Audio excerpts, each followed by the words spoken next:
existing players who are working in related industries, and if they have deep pockets and huge resources, it's possible for them to kind of come up with a product which is as good as yours, and of course with better service, better reach, better sales infrastructure, marketing infrastructure, and so on. So you need to keep that in mind. Yeah. So uh, we can create blue oceans, but sustaining blue oceans also is a issue that we need to work with. The reason why I'm taking up time to explain this is that uh, I kind of got the sense that Varafta was talking about that once I create a blue ocean, I can kind of relax. Yeah. So in blue oceans, it's if you really create a blue ocean, and unless you have done all the thinking through and planning for the next six months to 3 years and so on, not that it is a rigid plan, but kind of think through, it is possible for others, the big players, to come and get into and create competition for you. Yeah. Anybody else? What is your understanding of blue ocean strategy, or what are blue oceans?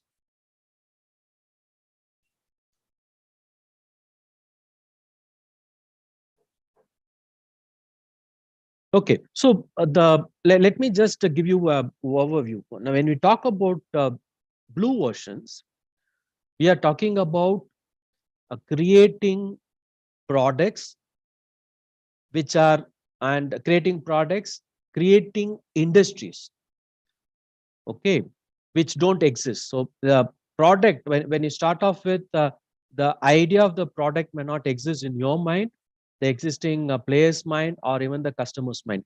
So you are creating products, you are creating new industries by tapping into hidden or kind of unknown customer needs. Okay, so it is not just an idea. So along with this idea of a product idea which kind of caters to the customer's hidden needs, the product that you develop kind of brings in high value at low cost. Okay, high value at low cost, and in a way that the moment that you are offering this as a product, it is very difficult for others to create a similar or a alternative product. Okay, so it is blue oceans is about an idea which caters to a hidden potential, hidden need, unmet need, which by its nature creates a new market and new industries. And the way that you are doing it is such that it is difficult for others to replicate the product and the product or service offering that you come up with. Okay, because there are many tools that are associated with it. Now, when we talk about okay, let me just see. Somebody is saying that do you mean high entry barriers? Okay, now what do we mean by entry barriers? Somebody had typed it. Would you can you elaborate a little bit more so that just for everybody's understanding? Yeah, Professor Prasad Vaishnav from 1.5 degree. Yeah, please. I suppose you are talking in terms of the nobody can enter, which is so far not existing, point number one. Yeah. So I have two questions. How do you see indirect competition vis-a-vis blue ocean strategy? Point number one. And point number two, when I say entry barriers, in terms of technology, in terms of capital, in terms of technology, or something which is not available or accessible to others, so which may create an entry barrier, or which may be high, maybe due to high risk, or maybe something innovative technology or something emerging technology which is under R&D, which needs to be industrialized to a certain point. So that is the point of entry barrier. And another point is in terms of indirect competition, how do you see the blue ocean strategy? Because there must be some competition.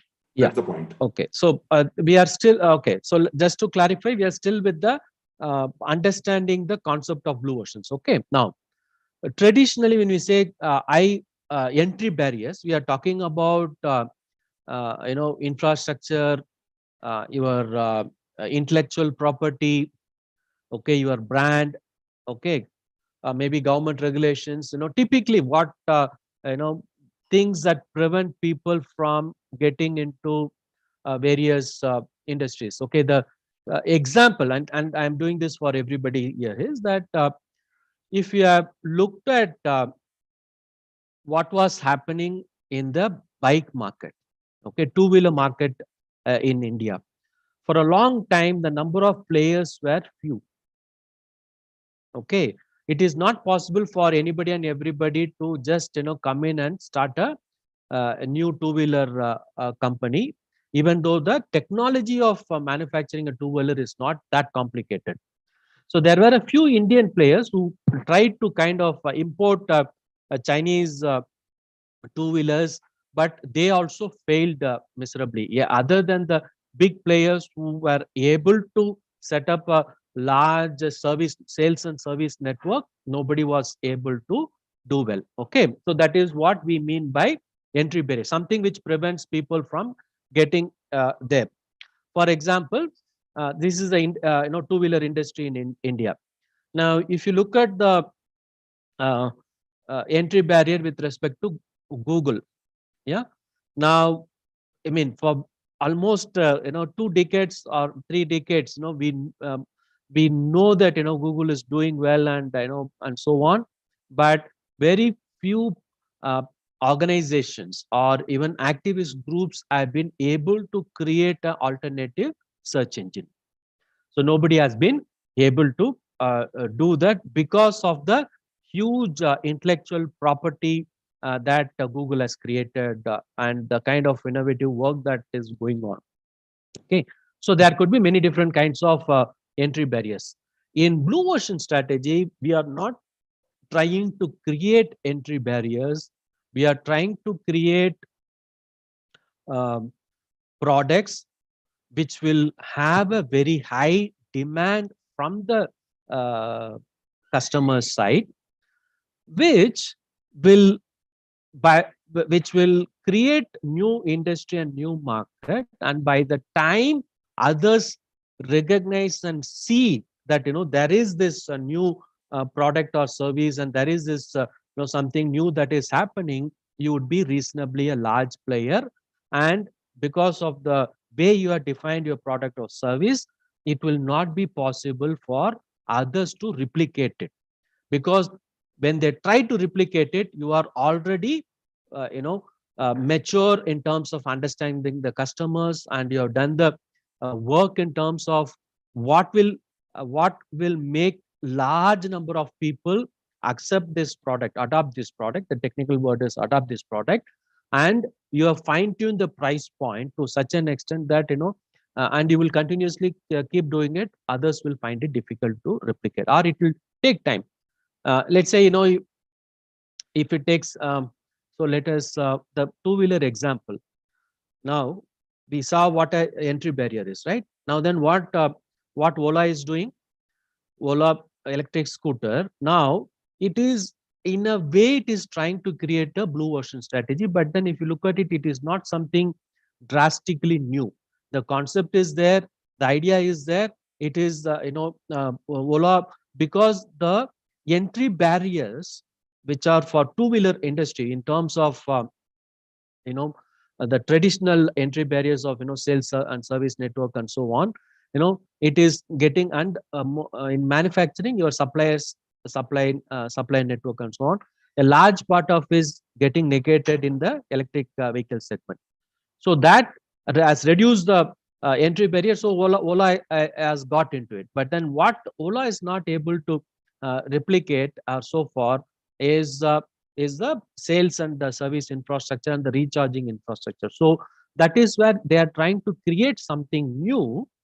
Okay, but it is, we may or may not call it as call it as a blue ocean, but definitely it is redefining the industry itself. Okay, uh, so if you look at it, we cannot say that but they will be really successful or more successful than others. On the other hand, if you take the example of Tesla is definitely started off by what it created was more of a blue ocean, because the electric vehicle technology was available with all the top global automobile manufacturers. They had tried it. I mean, in every company R&D department, they would be having a few models, tried and tested and said, okay, we cannot sell it or whatever. Okay, and if you historically know, people have done it, but then what Tesla did in terms of bringing technology and automobile manufacturing, because they turned the whole idea of manufacturing an automobile upside down and created something new. So in many ways, Tesla is a successful blue ocean. Now let's take an Indian example, which is a failure example. Okay, Tata Nano. If you look at it, Tata Nano, the concept is a blue ocean strategy. I mean, the story which all of us would have heard about Tata Nano is that Ratan Tata saw a family traveling in a scooter, and then said, okay, the scooter is having 3-4 people there, and I want them to kind of have a car. I want this middle class to have a car uh, instead of a scooter kind of a thing. But then the idea was there, but then they were never able to really fine tune the product, and you know in term fine tune the product, the pricing, and the requirements for adaptation from the customer side. Okay, are you able to see the connection now? Tesla is definitely a blue ocean. We cannot say Ola scooter is a blue version, but definitely it is trying to do something new. Okay, and we cannot say that it will be successful. Tata Nano is the idea is of creating a blue ocean, but in the execution, in the actual fine tuning, and looking at the price point and the adaptation, somewhere what we call as value. Okay, value, price. Okay, value or value, utility, price, and adaptation. Okay, somewhere they missed out. Tata Nano was not able to do that. That's why the idea could have been a blue version, but it didn't take off well. Okay, I hope all of you kind of got this clear. Okay, now why are we talking about blue version? Is in a typical market, in a typical market, you just take any industry. What happens is people, different players try to do the same kind of a thing better than the competitors. Okay, and in a typical industry, so everybody is trying to do better than others and do the same thing as what other players are doing. So it becomes the companies end up investing a lot of money. They end up investing a lot of money in trying to offer the same thing which a competitor is offering, maybe at a better price point or in a better way. And everybody is trying to do the same thing, irrespective of how much, which percentage of customers want it, and what is the price point at which they are asking for it. And so without having this you know understanding, people do segmentation. Okay, but uh, everybody ends up trying to do everything. Yeah, so you take Samsung mobiles, okay, versus Apple, and many of these other. Now you are seeing a lot of new mobile companies are coming. What are they trying to do? They are trying to give everything which Apple or a Samsung is giving, Okay, maybe slightly less. So their aspiration is, do the same thing as what Apple is doing, but then in a maybe less quality or at a lesser price. You would hardly find any phone or any mobile company which is having anything doing anything new. And this is what is called as red oceans, where companies try to outdo each other in offering products and improving products, and thereby reducing the profit margins for the whole industry. And because the profit margins are reducing, you fight for market share, to gain market share, and whatever market share you gain, you try to fight for retaining the market share. And over a period of time, the industry becomes unviable and is ripe for some kind of consolidation or some kind of a breakthrough innovation that comes in. Okay, that is why we talk about blue oceans. Now, how many of you think that you have something which is a blue ocean? You have a product which is a blue ocean. Yeah, actually, Prasad here again from 1.5. Yes, please. It's a purely one blue ocean for us. Therefore, I was taking further interest into this. Yeah. I don't know whether I can divulge the product at this point of time. Okay. But it's in EV charging infrastructure, and such product does not exist in India. We have done a complete thorough research. Okay. There will be some competitors coming in times, maybe one or two. Okay. And such products exist in US and Europe market. So Okay. the point is the product is validated because the businesses exist. So idea is validated purely. And if there are two competitors in India, then it makes a sense because again, it makes the viability or validation of the business idea per se in terms of the business case. Okay. Very But good. we are going to offer something which customer has not seen or he has not asked for, but we know that it will make a sense. So Okay. that is something like that. So maybe at appropriate time, we can divulge that. We are going for IP rights and other things. But the point is something which is unheard so far in India. That's the point. Okay. So very good. I think this brings us to this, concepts. Now, we have to rush now. The blue ocean strategy, it is a partnership between an academician and a consultant.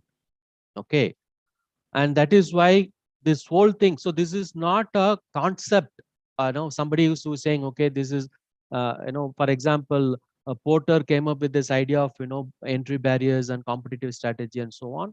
So he was an academician who kind of looked at collected data and then said, okay, this, and came up with the concept. But then blue ocean strategy was something which was developed over years through strategy creation tools.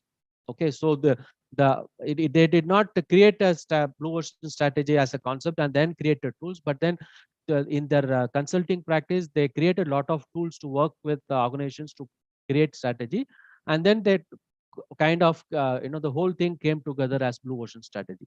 Okay, so this is a very practical kind of a thing. Now, the major tools that are available in this, and this is something which will be useful for all of you to take note. I will also share you the some kind of overview PPT, and some PDF files would be available online also. Now, this the tools that are available, okay, is the concept in the blue ocean strategy that we are talking about is the value innovation, which is very unique to blue ocean strategy. And then for creating the value innovation, we use many different tools. Okay, so one of the tools here, sorry, I think I okay, so let me just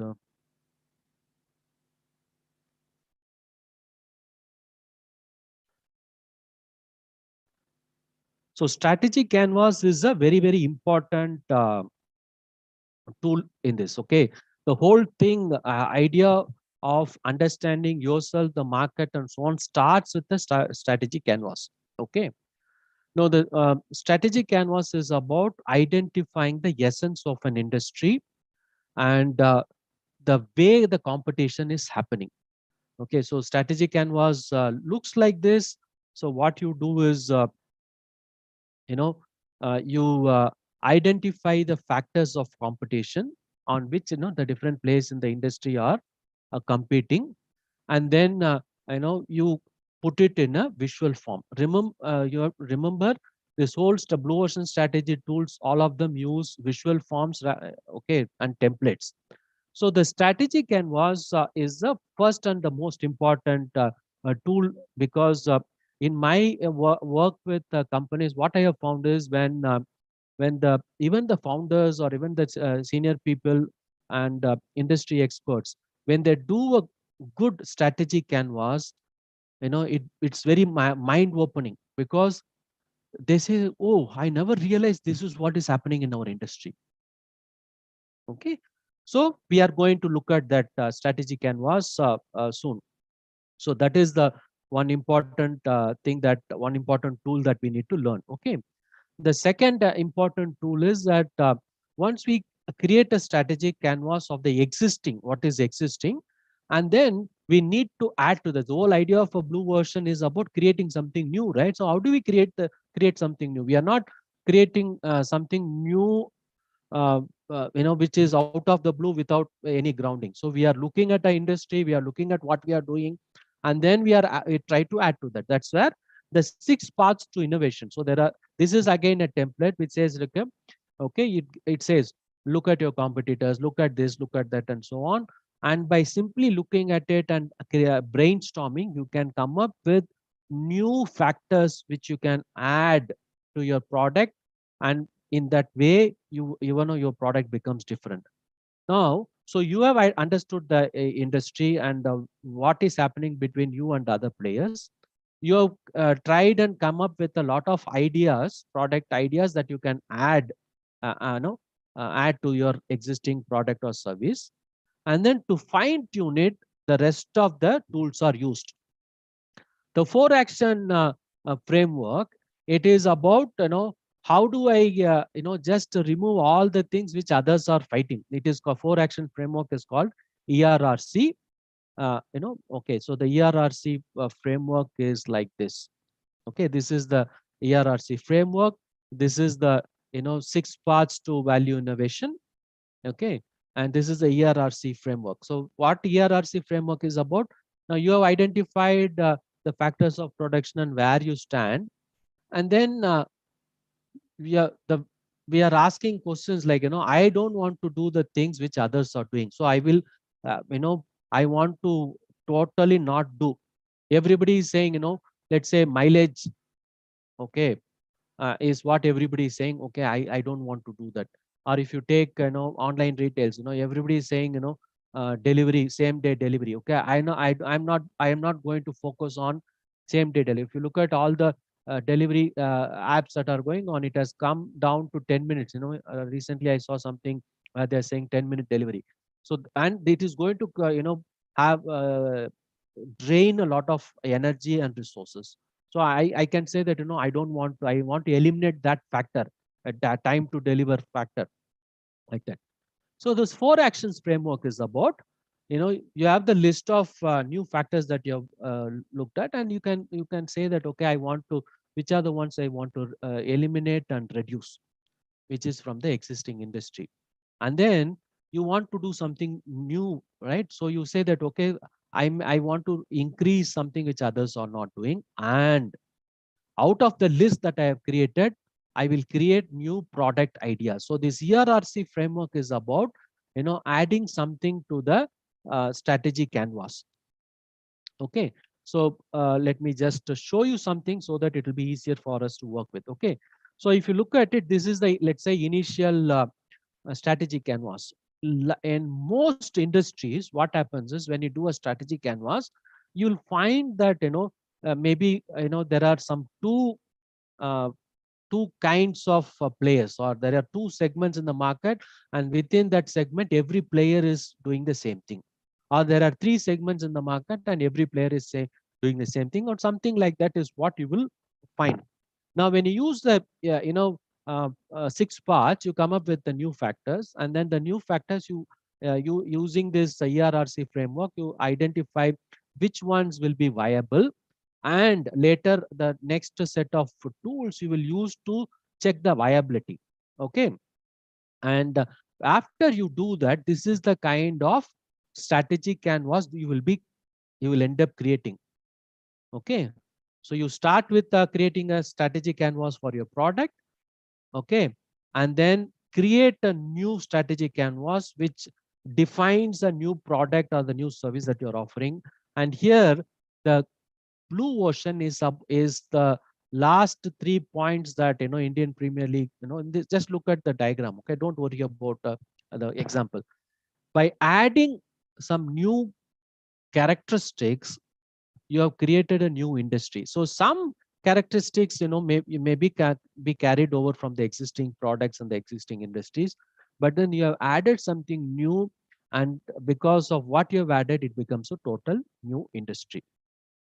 Okay, so, and let me just, okay, these are the, now once you do that, ERRC framework, now you have to check how viable it is, like what one of you were sharing about. You have something there, and there are a lot of tools that I'm sure you would have come across, but the subsequent tools that are shown in the blue ocean strategy, you can use for not just blue ocean, for anything. For example, buyer experience cycle, a buyer utility map, uncovering blocks to buyer utility, price corridor of mass, profit model of blue ocean strategy. All these templates you can use even with other, without even considering as some new product.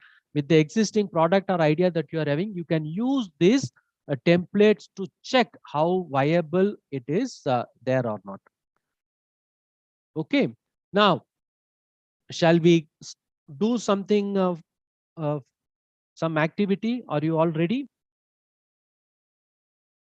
So if you do it as an activity, then it will be easier for us. Okay, now what I want you to do is I want you to create this, you know identify what are the factors of competition in your industry.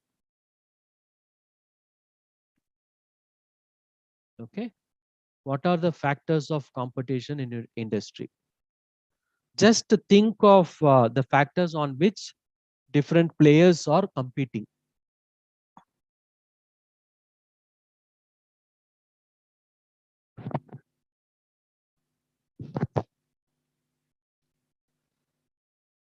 Can you do that? And when you are done, if one of you share, then I can tell you whether you got it right, or I can help you refine it. And from now on, please make best use of my presence here. The more you share and discuss, the more I will be able to directly give feedback or use your example to explain, so that everybody will gain and you will gain more. Okay, so what I want you to do is identify the factors. Sir, I think I'll share our objective here, or our product, so you can like tell us about the competition. So the thing is, we are constructing your bricks, which is a plastic made bricks. We are utilizing waste plastic and demolition together to make this product. So at the end of the day, when we are constructing it, through this entire brick sector in Bhutan, we do not have this product, but in some other parts, like in India or other countries, we have. And even if, but not only the plastic bricks that we have, we also have certain other types of plastic, the red one, the hollow bricks and stuff. So this is where we stand. So what do you think that I mean? Yeah. Okay. Yeah.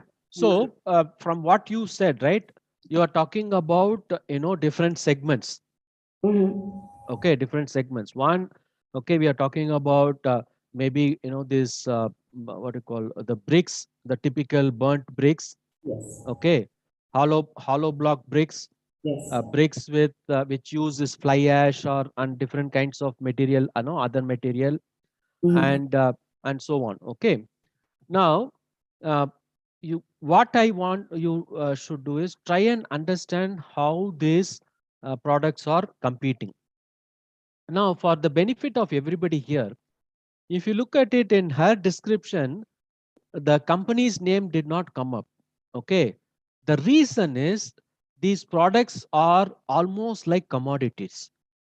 So you have brands in cement, but you don't have brands in say a hollow block or because this is about low tech, widely and low quality conscious kind of a product. It's not going to be highly there's quality is not a major issue here. Okay, it's very price sensitive. The technology used is very low. Okay, broadly this is why, that's why we are not looking at the brand kind of thing. Okay, but still we can use this approach. So look at on what factors these various segments, okay, various products are competing with each other: price, quality, environment impact, curation time, strength, etc. Okay, I'm just giving my understanding of the product, but you as an industry expert, you will know more. I think you are muted. Okay. So, you just try and see whether you can identify the list of factors. Okay. Since it is just a trial thing, whatever we come up is okay. Now, so Jagannath, okay. So 1.5 degree, I don't know the name. It's okay. So we are, no, you have emerging technology, product, price, customer need. Okay. Now, I'll take this as an example. Okay, when we say price, okay, the players are competing on the basis of price. How would you know whether this is a factor of competition? If you find that the different players in the market are operating at different price points. So When I say price, no, let me, I understand. I'm just trying to use it as an example. Okay, I'll just explain all the four. Then for everybody's benefit, then you can create. So how do you know whether it is a factor of competition? If let's say you try to rate, uh, uh, five different companies in terms of price. Maybe you say 1 to 5, and then you will say that 5 means like high price. Okay, so there is somebody who is having a high price and there is somebody who is having a low price. Okay, so if you have five different players who are operating at different levels, when you are giving a rating 1 to 5 or 1 to 6, you find that different players are operating at different prices, then that becomes a factor of competition. If when you are analyzing, you find when you're giving a rating for the five players, you find that everybody is only 555, everybody is high price. Okay, there is, in the way they are presenting themselves in the market, they are not differentiating. Then what happens is that is not a factor of competition. Okay, so this is one way of identifying whether see, there could be many themes that you will come up with. Whether that theme actually is something on which the different players are competing is the idea. If everybody is doing the same thing, then it is not a factor of competition. It is something which is a given in the industry. Okay, I'm just explaining the practical aspect of it. Okay, one. Second, when the term that you have given is a product. Okay, when we say product, you have to refine it further. Okay, so what we mean by refine it? Okay, are we talking about quality? Are we talking about you know uh, ease of installation? Are we talking about space? Or are you or are you talking about product attributes? Okay, we need to define it a little bit more. Okay, and customer need, that also, if you define it a little bit more, okay, and that will help. Okay, so for example, if you I'll take the other next example, that is Jagannath Nayak's example that is coming now. Quality can be, by your analysis, you may find that, okay, there are, different levels of quality products available. Okay. Now look at the next one, price and affordability. So you have two factors. Now you can use the price as a factor, or you can use affordability as a factor, but you don't need to use both, because they are similar kind of factors. And when you look at it, you might find that yes, they are, you know customers are looking at, I mean, some products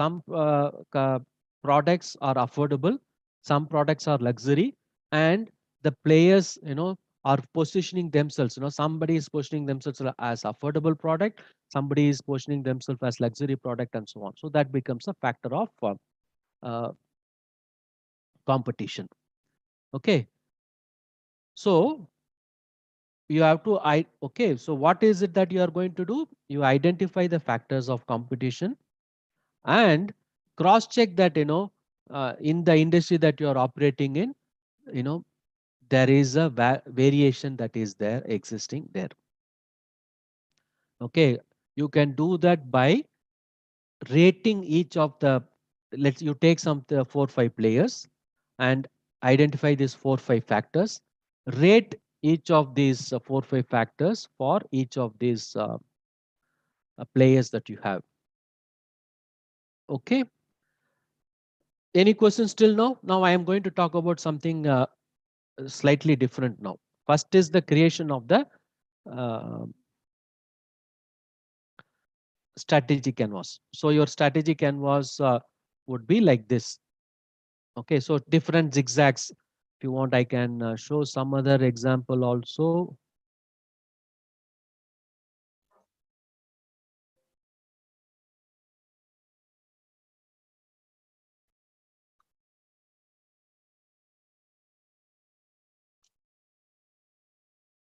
Okay, so I'm showing you some. Okay, so this is something somebody has done in the workshop that I did. Okay, so when, like, if you take a few players and then rate the players in terms of the factors of competition that you have picked up, you will get this kind of a, some kind like this kind of a graph. So far, are we good?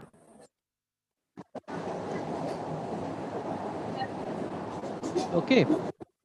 Now the next concept that we have to understand is there a good strategy? Okay, is there a good strategy? Now for that, the term that we need to look at is this. When you are looking at the strategy canvas, you have to ask these 3 questions. Okay, is there a focus in the strategy? Okay, is there a divergence in the strategy? And is there a tagline? Okay, now look at the image that I have shared. Okay, now which company, okay, is having focus in the strategy?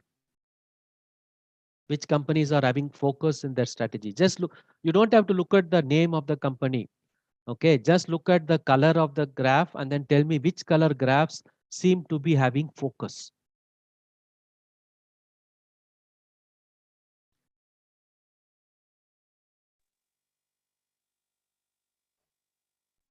So the question that we are asking is focus and divergence. Okay, so somebody has typed something. Okay, yellow, white. Okay. Okay, white. See, if you look at it, white is there in the center. Okay. Now yellow is on the top. Now, when you look at it, this yellow, if you see that light yellow thing, which is on the top, okay, if you look at it, you can say that they are trying to do everything. Okay. They are trying to offer everything. Now look at the white or the blue one, white or the red one. What white and red are doing is they want to do some mid-level thing of everything. Okay, so they are not focused. They are trying to do everything. Both light yellow, white as well as red, they are trying to do everything. If you look at the sandal color, which is the akail, okay, sandal color, at least one aspect they are, in terms of price, they are less. So in out of all of this, which companies can we say is having focus? Look at the dark green. Dark green, you see that, in three factors it is high and two factors it is low. So it is having a focus. Look at the light green. Two factors it is high and three factors it is low. So these two companies are having focus. Focus in the way their strategy is. Am I making sense? Second thing that we have to ask is, okay, divergent. So the key question is divergence. Is the uh, graph, which companies are showing divergence? Look at light green and dark green. Dark green and dark green is positioning itself different from others by saying, I will do three things more and these two things less.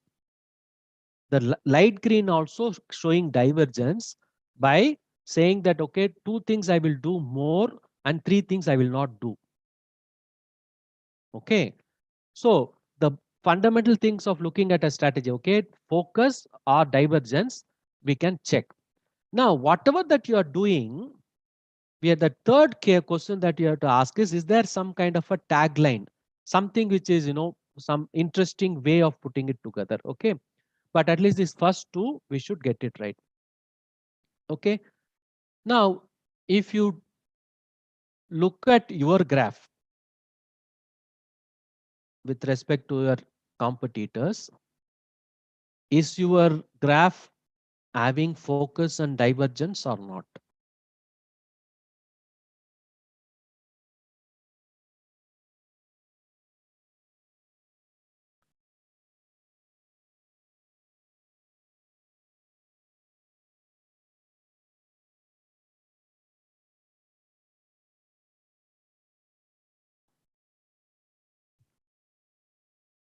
Okay. Now, the steps is like I told, identify some factors of competition and rate those factors of competition for yourself and your competitors and create the canvas and then see where you stand. Okay. As you keep questioning, are we really doing this? Are we really doing this? The graph will become more and more refined and your understanding of industry will become very, very robust.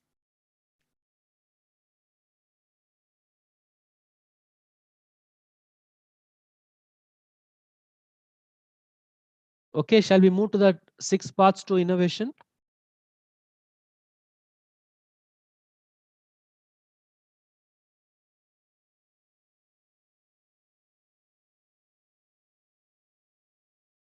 Okay, so now we have created this canvas, right? With the canvas, we have understood where we stand with respect to the competitors, whether our strategy is focused, whether our strategy is different from others, whether there is a story with our strategy, and the same thing with respect to others. Or is everybody doing the same kind of thing? Because if you look at the example I showed, right? So here you see that, okay, almost everybody at the industry level, everybody is doing the same thing. There are only two types of players there, and everybody is trying, and within that segment, everybody is trying to do the same thing. There is no focus or no divergence. Focus is only in terms of the segment that you are putting yourself in. That's what, okay, you see the graph there. Now, once you have created this graph, we have understood. Now we want to, okay, we have understood the existing situation. Now we have to create the blue ocean. We create the blue ocean by identifying factors that we can add to the product. Okay. Now, because usually these 6 parts take a lot of time, but I will just tell what is this one and then quickly we'll try and do some example. Okay. Now look at this. First path is like, you look at alternative industries to your product and ask, what factor that is existing in that industry I can bring in. Okay. So you have factors of competition for your industry. Look at alternative or similar industries and see, identify their factors and see whether you can bring in any factor from that. Okay. Any example? When we say alternative industries or this, are we talking something like indirect competition? Because if you are in a blue motion, there is no direct competition, but there will Yeah. be somebody who is into indirect competition, providing such Yeah. services in a different manner. Am I Yeah. right? So we are talking about substitutes or alternates.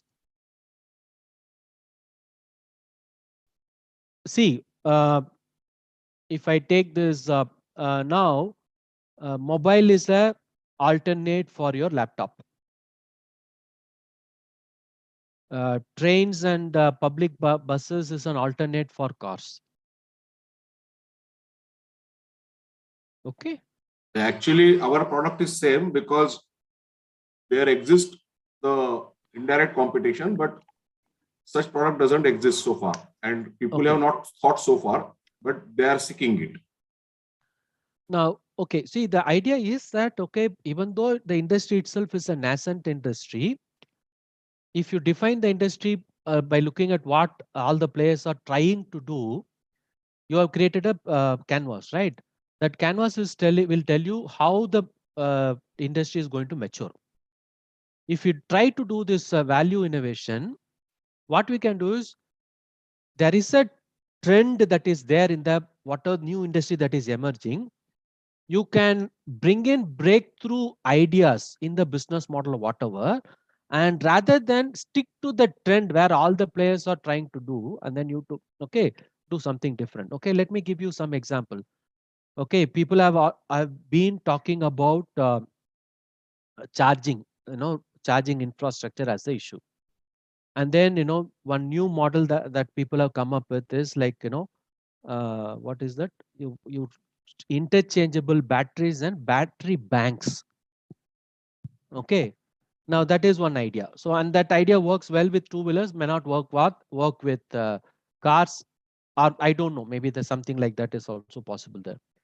So one way of looking at, okay, the idea is, what is a alternative industry for your industry, and what is the factor of competition there, and then you try to bring the factor of competition. Now, when you are doing these 6 parts, you don't jump to conclusion whether it is adding value or not. You just list down the factors. Okay, you just list down the factors. Okay, is anybody making an attempt for your industry? What is the alternative industry for your industry?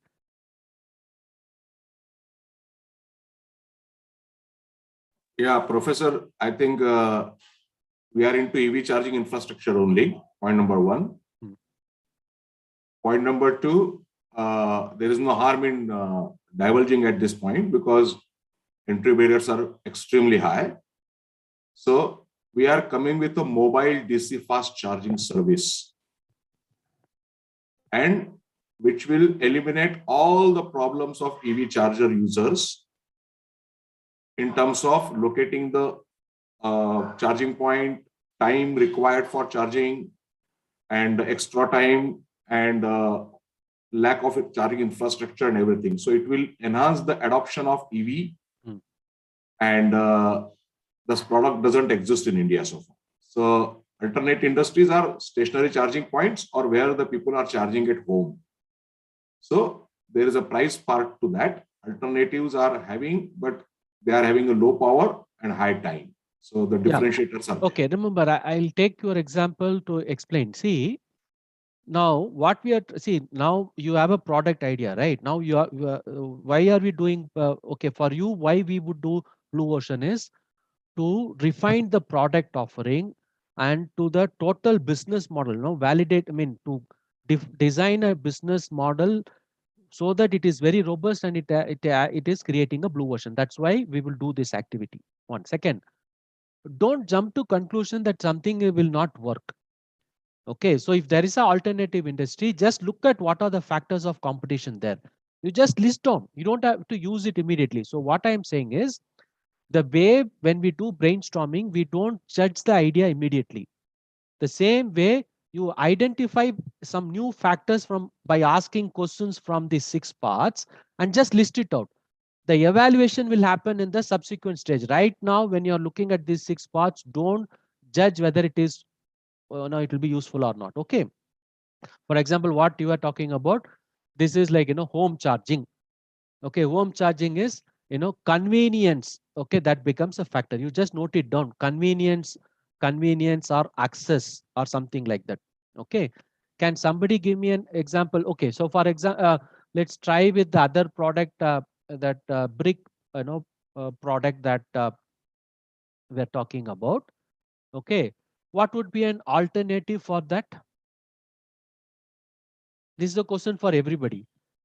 Okay, there is this industry, brick industry, and then this is a new product which uses plastic, recycled plastic for making bricks.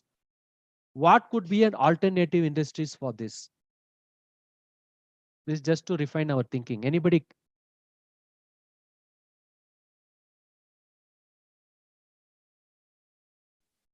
Sir, I would like to add here like bricks which can be made from some other waste material apart from plastics. Okay.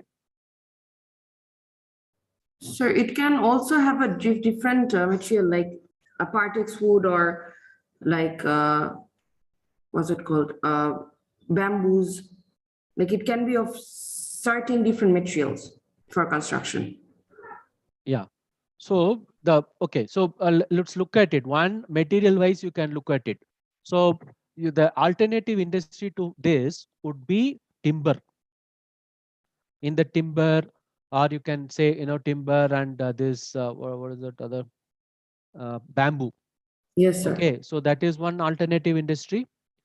Another alternative industry, related industry, could be this what do you call this, in agriculture, they use this those stalks of plants to create boards and things like that, just Yes. like the fabricated walls. Yeah. Mhm. Okay, so this okay, thank you. I think this is very good. So for a brick, an alternative industry could be prefabricated walls. Okay, for a brick, alternative industry could be your what is that, concrete mix. Okay, 3D manufactured walls could be a alternative industry. Okay, now you have identified some industries. Now the same way all of you can try.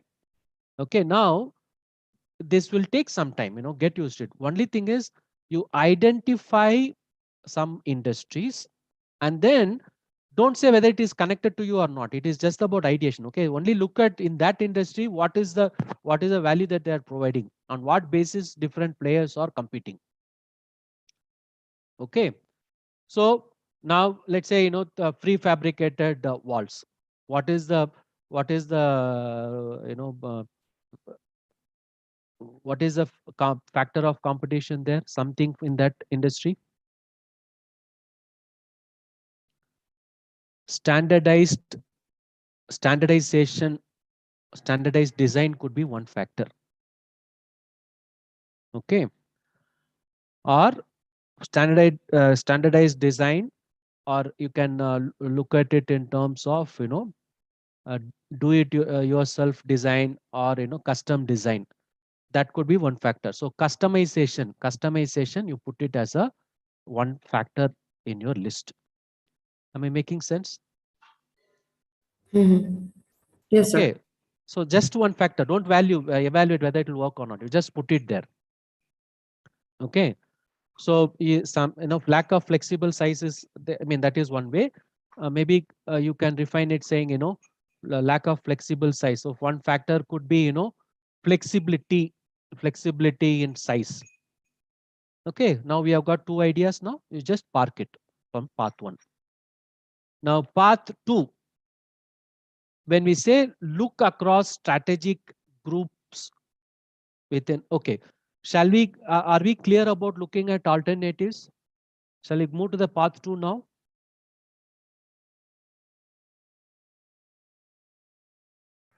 Yes, sir, please. The whole idea of doing this activity is to identify some new factors. That's all. Okay, not evaluating, just getting some ideas. Okay, this is idea generation thing. Okay, so then what do we mean by strategy groups? Now, strategy groups means in an industry there will be different groups of players who are competing with each other. Okay, now if you take automobiles, you have these luxury automobiles and there are a few players. So that is one strategy group. Another is value for money.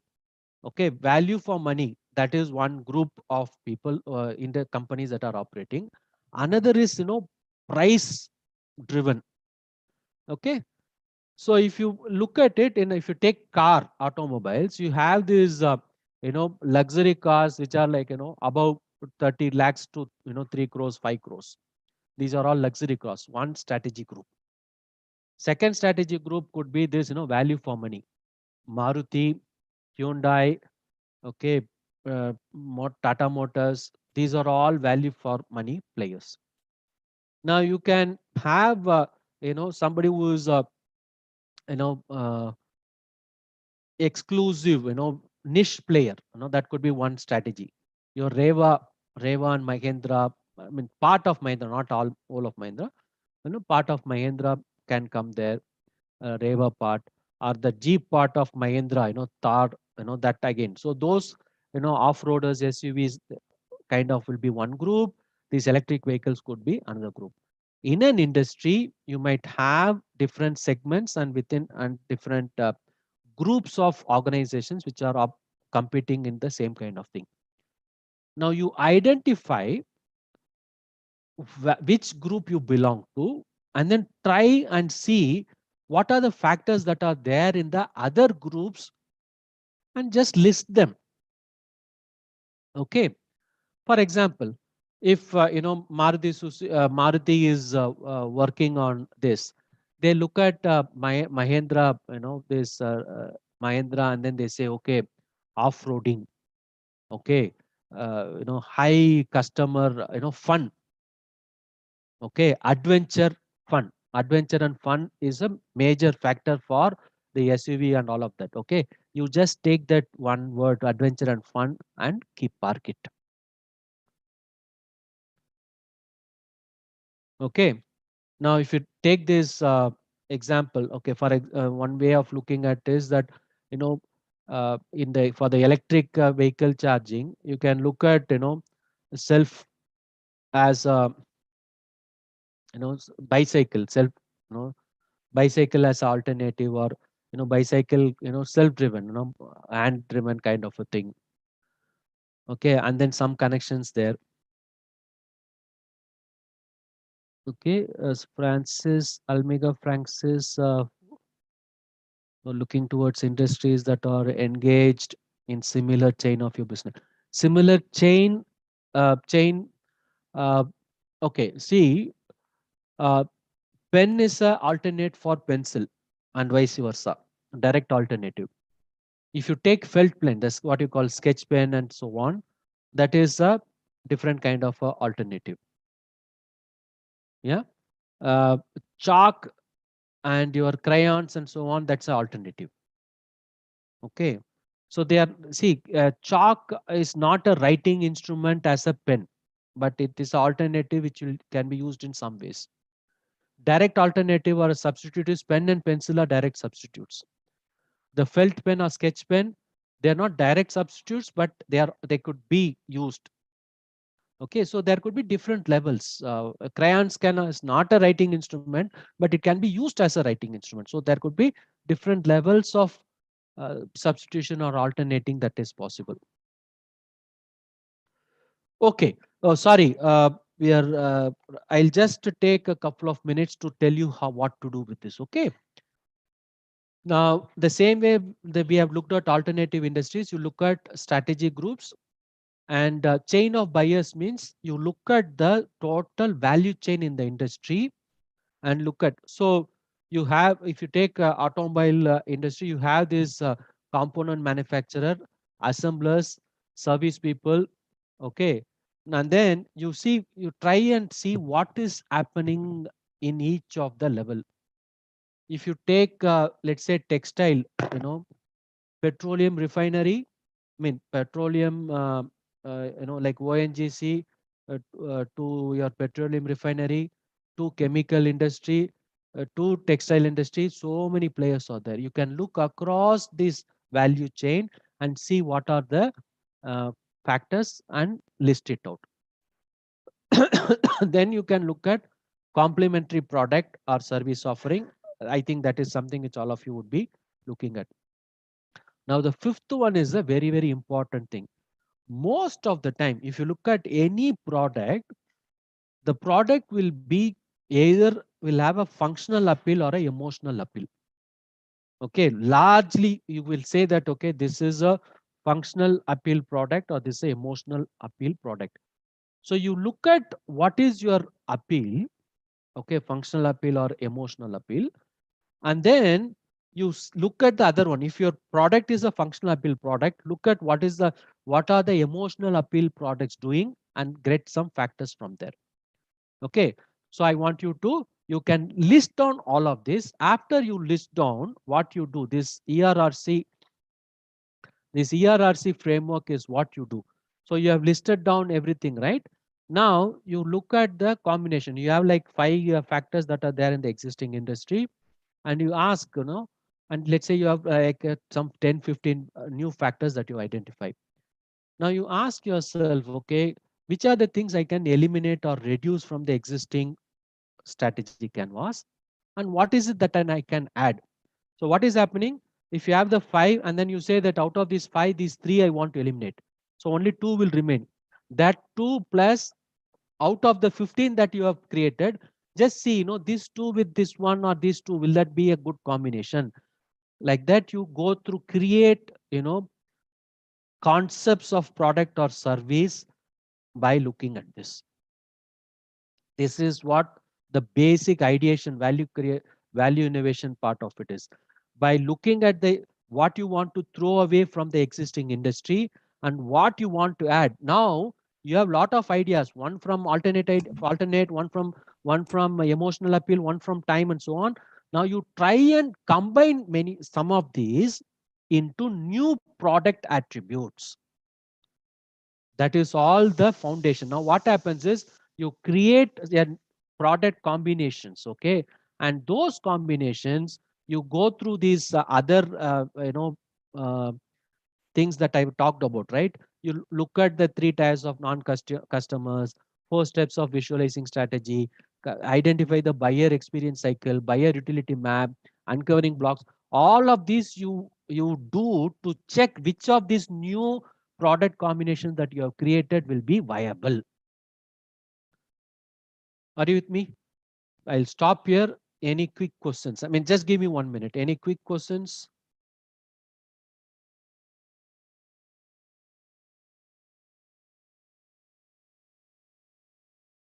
Sorry, I took a little bit more time.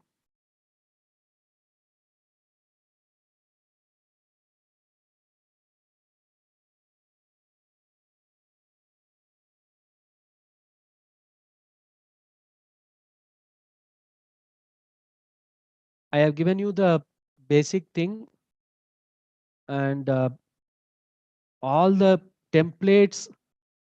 I have 1 second. Let me just check where I have all the templates in something. Okay, that also I am giving. So please make use of it, and please feel free to email me if you want any. Yeah, I think the Lemon people, they will give you my contact emails. Is that okay? Should I give my email ID, or you will communicate to them? So we will communicate. You will communicate. Yeah. Yes. Okay. So any questions or doubts, you can send an email. I will respond to that. So I have given you the PPTs there. So I'll stop here. The basic idea is, uh, first get the strategy canvas right. Understand your industry. One. Second, get ideas from going through the paths. These are the most important one. After that, you can create some new combinations and then check which one will work best. Okay. So I'll stop here, and I'm already crossed the time, and okay, I'm out, and okay. So what do I do? Shall I leave, or you'll start? Yeah, thanks a lot, Jaivilu sir, Yeah. for this session. It was And quite my initial engaging. is yes, Professor S. J. Velu. Yeah. Okay. So yeah, I guess the startups might have received some good values from this session, and they Yeah. might be using it for their startup journey. Uh, Thanks again, sir. Yeah. Okay. All of you, all the best, and I'll be happy to help out in any way. And all the best for the next session. I am leaving now.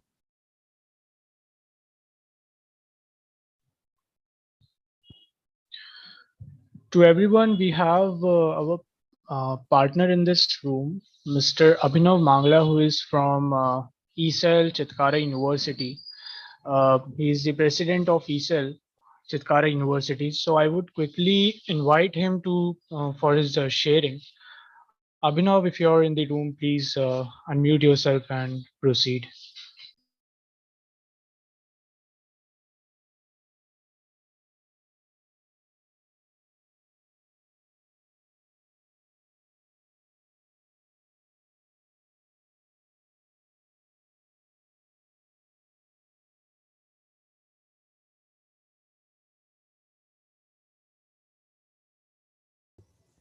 Good afternoon, everyone.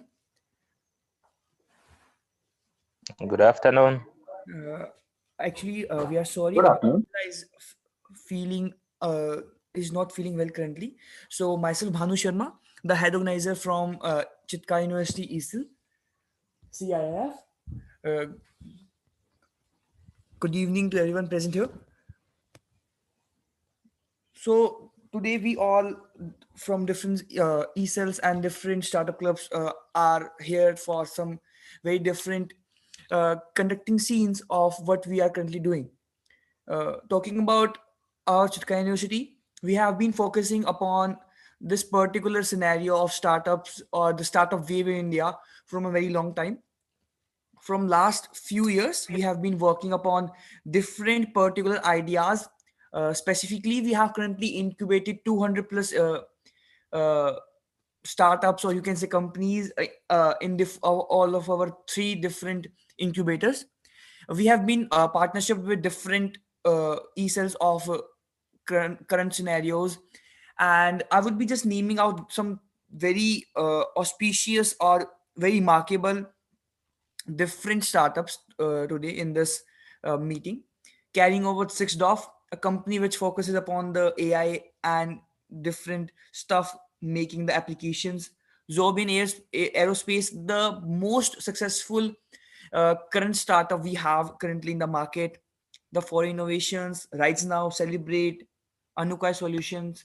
These are some very good startups which we are currently making out very good in the market.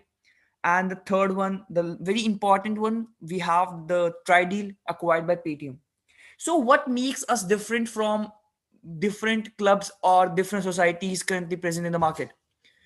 We totally focuses upon the idea building. Our first and foremost step is only the idea building, because what we feel is company formation is still the secondary part, but still do that idea is a market fit for current scenario. That's the biggest thing. We only focus upon the current timings. We It's a very touch wood, it's a very good thing for Chitkara University. Like, we get 25 on average ideas in our explore hub, the place where we work for ESIL. That's very inspiring for us too, for working upon it. Currently in ESIL we have near about 20 people team working under Dr. Adarsh Agarwal and Dr. Neeraj Agarwal, which we have been the mentors and the associate professors for us. uh, the main learning we got in this whole time is only one, that entrepreneur just makes a man perfect, literally a man perfect. And this was the only tagline we have, that if you are an entrepreneur, you will be the perfect personality in all over the society, because you get to know different things, you get to know different scenarios working all around the globe. We have been partnering very with many people. We have our own pitch deck scenes, we just share with the people. uh, we have broadened the accessibility space between the student and the people. Now I would be very happy to tell you that in our university we have been also focusing upon the startups launched by teachers, the ideas which are with the faculty members. We have also conducted FDP, faculty development program, uh, past few months only. We have been working upon EAC. These some of the different small events we are conducting have been very important for us and the current ecosystem of the startups, because after watching our teachers participating in the FDP with students only was a very big thing for us. Our pro vice chancellor Dr. Archana Mantri was very enthusiastic about it, and the whole scenario got very good. We have some of the very good startups from teachers who got Nidhi Prayas grant after some of the idea discussions and many more things. So currently we are get going in a very good space. We are also planning to have the Techstar startup weekend in upcoming time as soon as this COVID thing gets over. And and I would just say we have accumulated we have got that nerve of the startups. Like what is the main thing we require? So that's the only thing. Thank you very much from that's all from my side.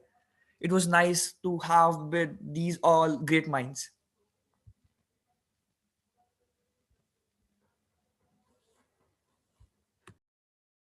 Thank you very much.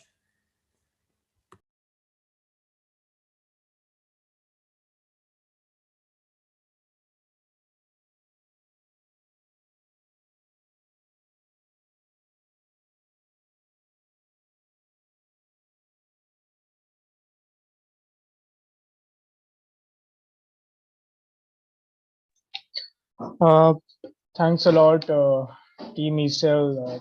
Uh, right, it's really appreciable that you guys are like not only working with startups but also encouraging this ecosystem, supporting this ecosystem. So thanks a lot for supporting Innopreneur 7th edition and outreaching to the to some of the new age startups, college students, whosoever they are working on some idea, some concept, right? So Yeah, thank you very much. It was also very heartwarming for us to be working with you, because you are the also very great players of the market current in the current scenario. Thank you very much. thanks a lot. We look forward to work with you also in the future. Yeah. So moving ahead to our next topic, next session of the day, the panel discussion. This will be around IP and legal aspects of a startup. So there will be some sort of sharing from our panel members, and then we will be moving ahead to some AMA session as well, right? So we have our panel today, panelists today, Ms. Anupama Sanghi, who is the managing partner, Anupama Sanghi and associates. Then Ms. Namita Mittal, who is she's the director at Verispy Technologies and also founder at Patcon Goes Innovation. Mr. Kaustu Bhattacharya, he is the CEO at UCCI, and we will be having these three special experts, I would say, who will be part of our panel for today. So let's wait for them to join, and meanwhile, we can have a bio break, a small, quick bio break, and then we will be proceeding with the panel discussion.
All right, so uh, let's resume with our session for this day 3 of training bootcamp. So we have three experts today, three panelists who will be joining us. Ms. Anupam Sanghi, who is the managing partner at Anupam Sanghi and Associates. Welcome, ma'am. Ms. Namita Mittal, who is the director at Verispire Technologies and also founder at Pentacognos Innovation. Welcome, Namita, ma'am. And also we have Mr. Kaustubh Bhattacharya, who is the CEO at Udaipur Chamber of Commerce and Industries. Welcome, sir. So I would quickly invite our anchor for today, Mr. Krishnakant Chaturvedi, who will be taking this panel discussion ahead. Over to you, Krishnakant, sir. I would request you to please take this ahead. Thanks a lot, Amartya, and apologies to all of our participants and panel members for starting it late, as we were figuring out few of the technical complexities with our panel members. But although, welcome Kaustubhji to this panel. Happy to see you again after so long. Welcome to this panel, and welcome Namita ji to this panel, and happy to see you, here onto this platform. So how we'll be moving ahead with this is that I'll be requesting you for a 5-10 minutes of your talk for these startups, because as this session is getting recorded, a lot of our startups will be seeing this, afterwards also, and this is live on YouTube as well. So probably, some of the, I would say, audience from our partners network would also be referring to this particular panel discussion for them. So I'll start with Kaustubji. Kaustubji, you are right now working as a Chief Operating Officer at Udaipur Chambers and Commerce of Industries. After doing your electrical engineering in 2007, you have done your PGDM from ICA in 2011. You are also a certified, you are also certified in IP Evaluation and Management from Gujarat Technical University in 2016. In all, you carry a 14 years of experience across IT, PR, communication, and management. And in your life, in your career, you have worked with HCL Technologies as well. And you are also a writer of this best-selling book called Social Giraffe to Social Sellers, right? So welcome to this panel again. And I'm very much happy to introduce you on this platform. I'll move to Anupam Sanghi, ma'am. So Sanghi, ma'am, welcome to this panel. You come from Anupam Sanghi and Associates, wherein you provide legal and regulatory and strategic solutions to like in India and Asia Pacific region. I was just going through your profile and I was very much amazed looking at, the kind of papers, publications you hold. In all, you have 20 years of experience across telecom, media, OTT, technology, healthcare, pharma, and auto sectors. You have also assisted the stakeholders in policy making in FICCI, SOCHM, and our secretariat as well. Anupam, ma'am, you have done BCom in 1991 from Nagpur University, followed by a business finance course from ICFAI in Hyderabad in 1995, and then Bachelor's of Laws from Nagpur University again in 1997, followed by PG Diploma in EU Competition Law from King's College London in 2011. And then you hold a certificate in international, mediation advocacy from Indian Institute of Arbitration, Standard and Competition also. So amazing. It's really amazing to have you, ma'am, here. And I'm really glad that I have, this much of experience in this panel today for our startups to talk about legal and IP regulations. Ms. Namita Mittal, you are right now working as a director at the end of Chamber for Innovators and Entrepreneurs in India. And you hold the expertise across IP strategy development, innovation management, patent portfolio management, project management, patent drafting, IP licensing, and monetization support. I'm very much happy to have you here again. Verispire is one of the names which we were actually discussing in our internal discussions for doing partnerships for our season 7.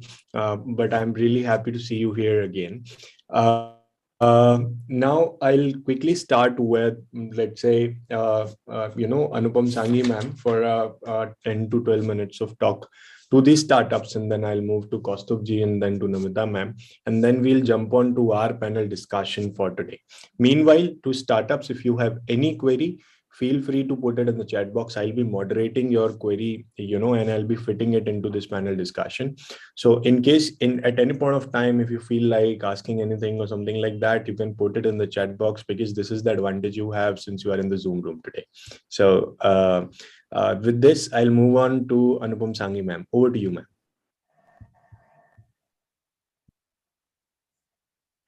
I think she's on mute. Oh, can't hear her. Ma'am, we can't hear you. I think there is a problem with your mic.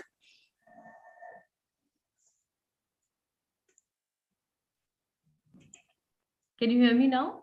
Yes, yes. It's perfect. Great. So I was saying thank you so much for that elaborate introduction. First of all, I'm really grateful to get this opportunity to be here with so many startups and to join the initiatives of Lemon Ideas. So great to be here, and thanks for inviting me. But instead of that elaborate introduction, I wish I can just call myself an innovation catalyst, or just an effective negotiator that gets business solutions. And I'm not even craving for awards that people are giving out in the industry. And I wish there was an award which would just say that I'm the most creative legal mind, because I love being invited to a place where there's innovation thriving, where there's creativity, and that's just what inspires me.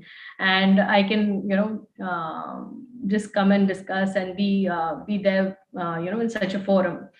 So today I would just like to actually give an idea as to what I feel is the 360-degree perspective, going beyond law and beyond your boardroom, from just a bird's eye view. So, and this is basis my experience of more than 10,000 startups, struggling at every stage. So I would like to divide it in, say, three aspects: the legal and IP scenario today, and the legal and IP strategy that startups need to have, and basically even talk about a bit about the business and branding strategy, although I'm not a specialist. So if you are interested in really building up a startup ecosystem that works for you, what is more important is to think about the legal and policy matters as an investment and not as a cost. And this must actually be part of your boardroom agenda. And why it needs to be prioritized? It's because, if you invest, only then will you commercialize. So everything is the value of your business idea, the solution that you have come up with.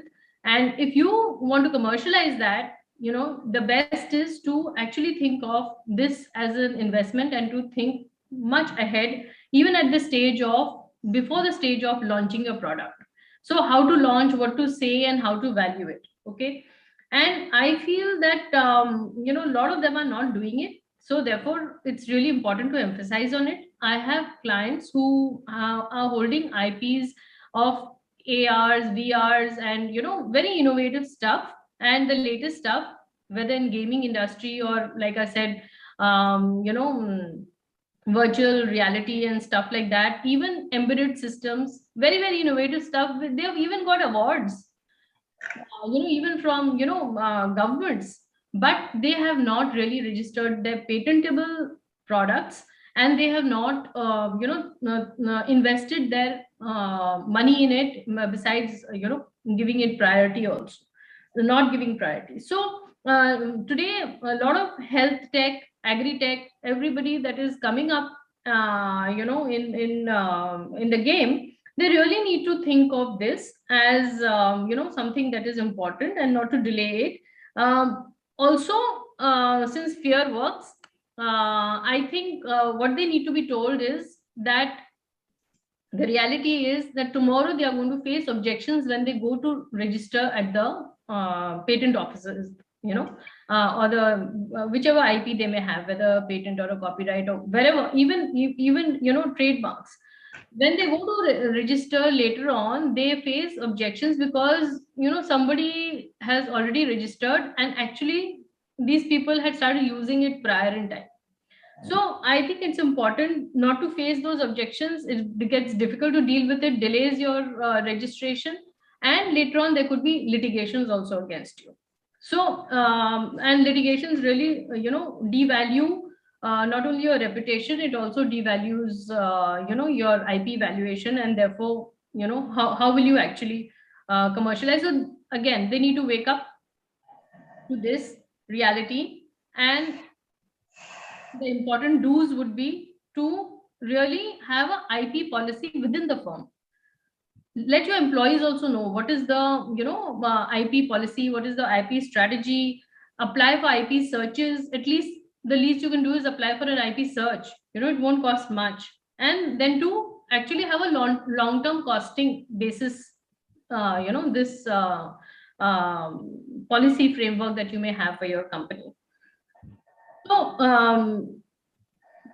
definitely the don'ts would be not to have a short-term costing strategy, and definitely not to delay even things like, licensing of technology transfers. Many people are using foreign technology, but they're not licensing, they're not, they're really delaying on it. So there is enough data and research work and empirical evidence to show that how most people are delaying on their licensing.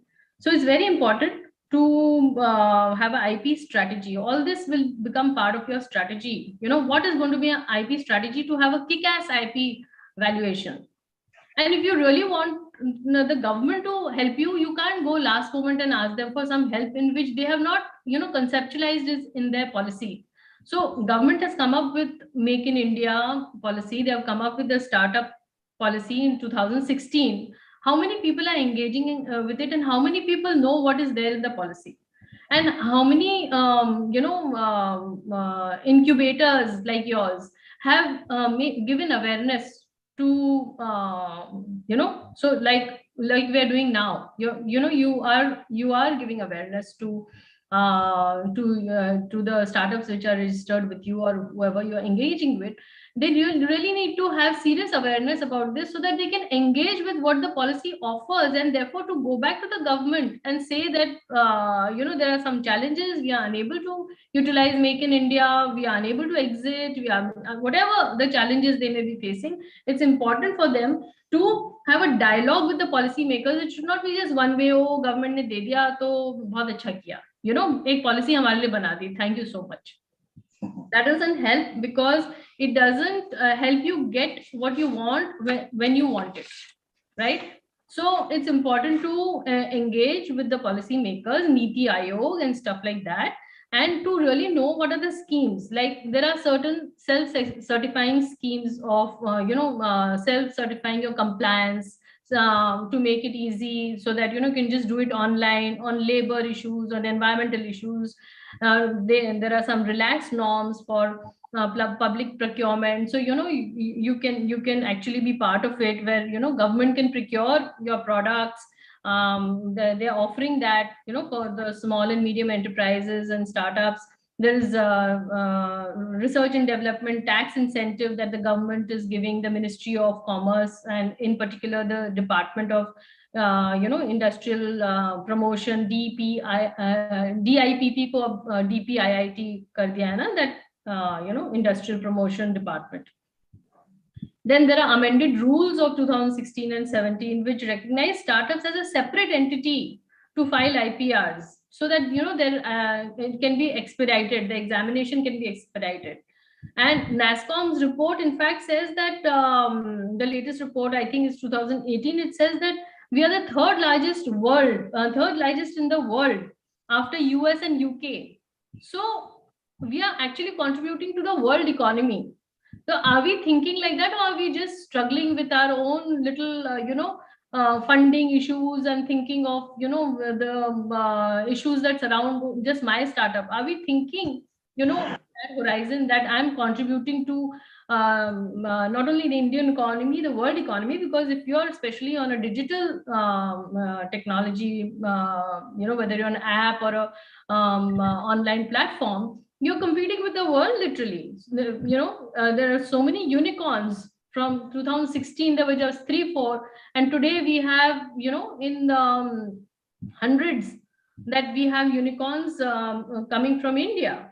So to think in that horizon and to have that vision, basically they need to be aware that they are categorized into B2C, what is available for B2C, and what is available for manufacturing, that is B2B, and what is patentable, what is not, and around that, what is the strategy that they can have. So when we have more than like a large number, I'm not sure, but maybe almost like if you compare sector wise, around 50% is agri-tech, then a lot of it is health tech. So the policies around other sectors like edutech is still very gray. It's not because there are not so many startups which have come in edutech, but some big ones have already come, right? So now there is a lot of gray area around that. So to work around that, then to work around e-commerce, and other tech solutions. So to know your category and therefore to engage with similar products or services, whatever you have to offer, and accordingly, brainstorm together. You can have forums where under your Lemon Ideas platform, where they can all share, what are the challenges or what are the opportunities that they can tap into. Okay. So this is what I feel, that, a lot of IP policy training is required, serious training, besides just, thinking of funding and just thinking of filing IP and stuff like that. And to really feel the ownership of your IP, so that, only then will you be inspired to license it, right? So the role of the incubators and the PE firms becomes really more important, and really great in terms of getting them onto this kind of thought process, and to help them design the legal and IP framework, to tweak the gaps into legal, IP, financial, strategies that they are facing, and to help them get better tax exemptions, which government has to offer. And if you engage with the government, like government is offering, tax exemption of capital gains, it gives you more cash on hand, right? So I see that, that startups are firstly important with tax, and then they are more concerned about the funding. So they make a term sheet in which, the people who are investing in the company, they are not really committed to a long-term vision. They are all exploring, but they have signed up a term sheet for 5 years. But the details of, how they are going to envision this journey is not there. So we don't know whether they are on the same page, whether they will, jump out of the boat. And, even that is not going to be easy for them, because there's hardly a exit strategy. And because, I've seen that my clients, they don't like to talk about exit. If you give a detailed exit clause in their agreement, they get very upset. So I don't know, why they don't want to think long term, but this is really the, something in the game that is required. And I feel that basically, we can also encourage the government in this way to do more awareness, and the government will be, keen to do more awareness. Like the Competition Commission in India, they are doing road shows, because their jurisdiction is so robust, and it is so intrusive.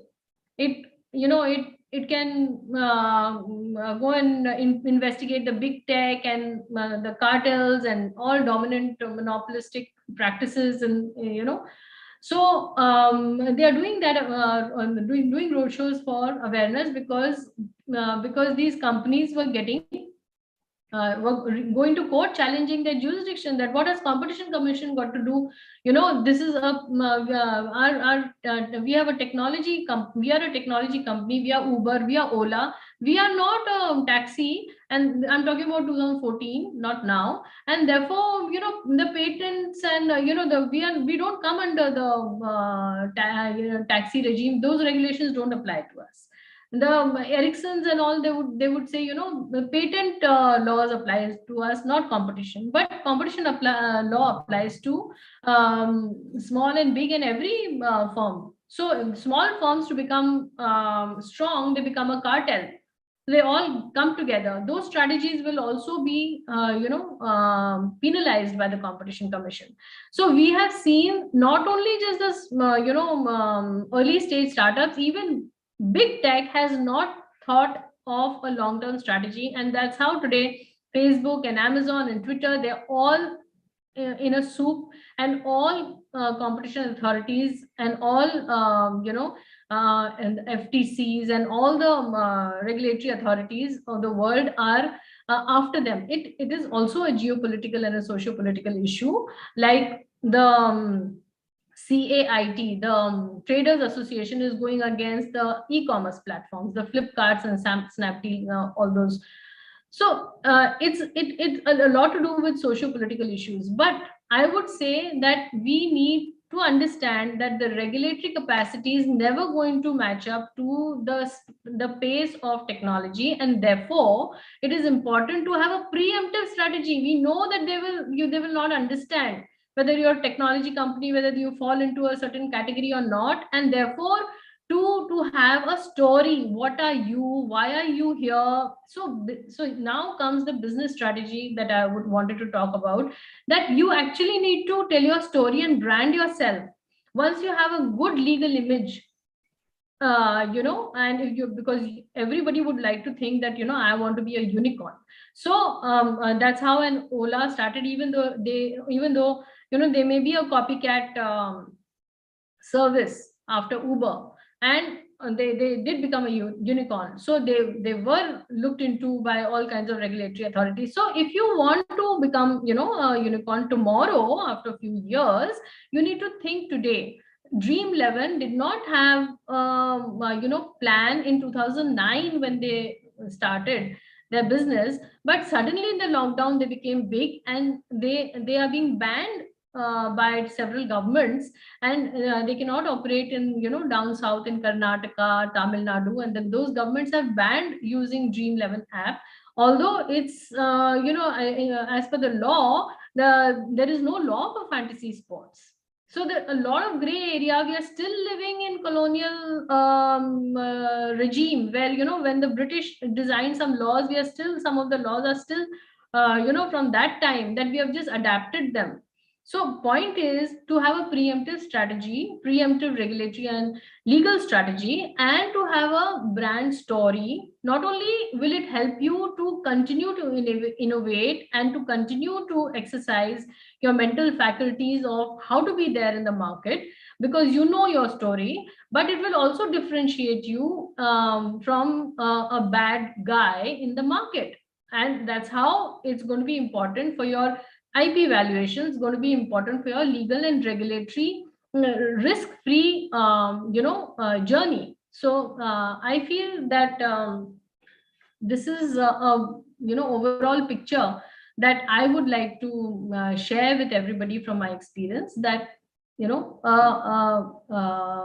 boardroom strategy well in advance is going to be the best for a good startup ecosystem that we may want to have. Thanks a lot, Anupam ma'am, for sharing this detailed input with us. I'll quickly like to summarize the points which you have spoken about. So you spoke on consider this IP and legal cost as an investment, not as a cost. So this is what you spoke at the first, and then you said that avoid objections. It's better to avoid objection and start as early as you can, because you need to think big. Tomorrow, if you become a unicorn, you might face a lot of objections from the IP regulatories and all. So you need to think big and think preemptive in that sense.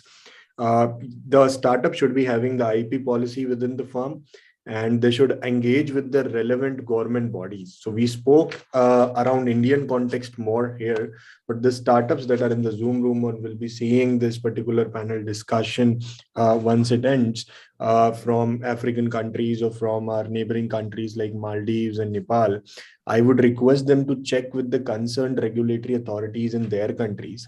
And then, I would say, engage with these authorities and try to check up with a lot of government frameworks that you have in your countries. In India, Anupam ma'am shared the Ericsson case, the Confederation of All India Traders case, the issue with them. So, and she also spoke about the role of incubators for helping startups to get through this legal and IP hustle. So this was, I hope I've summarized it well.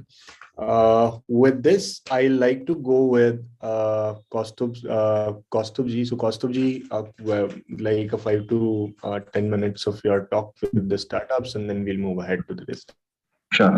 Thank you. I'm sorry I could not work out the internet on my system today. I had a short presentation. I won't be able to give it. I'll send the presentation to you. Maybe you can share with the startups.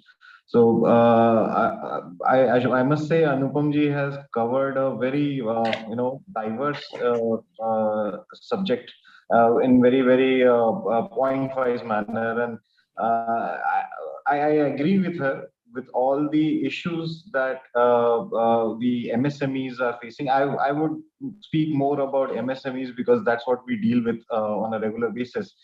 Startups, I say that they are in a way better situation to really handle their IPR because they are getting this knowledge from the very beginning. But what happens to the MSMEs, which are there for let's say 20 years, 30 years, and maybe second generation entrepreneurs are running those companies. They have a very that there's a very much lack of knowledge and awareness on IPR. And while we have been trying, being a part of the Chamber of Commerce, a regional Chamber of Commerce, we call ourselves, I see the challenges. I see all the issues that lie there. Because when Anupamji told about how government schemes are there to really promote, the MSME department actually reimburses you for all your expenses that you make in maybe registering for a trademark or filing a patent. I mean, it's 50% of your cost is given before while you are filing, and then when you're granted that IPR, then you are reimbursed the rest of that amount. So I mean, actually looking at it, I mean, the company should be availing those subsidies and doing it. But what we see in practical life, we have more than 570 companies that are directly our members, and we see that same lack of any strategic approach to IPR. Just there's no planning within the organization to extract innovation and turn it into some kind of an IPR. There is absolutely no focus on commercialization of any IPR, even if those companies possess them. These are, of course, very frustrating. And I've been telling our management, the problem is with the most senior management is also not concerned with these issues. They are on a very, while doing the business, they're concerned with my exports are getting, delayed. My GST payment is delayed. So they're mostly focused on these issues, while they cannot really free themselves up from these matters and really focus on innovation and IPR and all these aspects. So, well, how do we really bring them to understand the gravity of these matters? How do we really make them focus on IPR? We have a proposal for a GI registration for green marble that affects all the marble owners of Kesaria Ji, and we are basically sitting with the draft, asking the management to give us permission to file it, and the Department of Industries is with us on this. They are saying that you should go ahead and do it.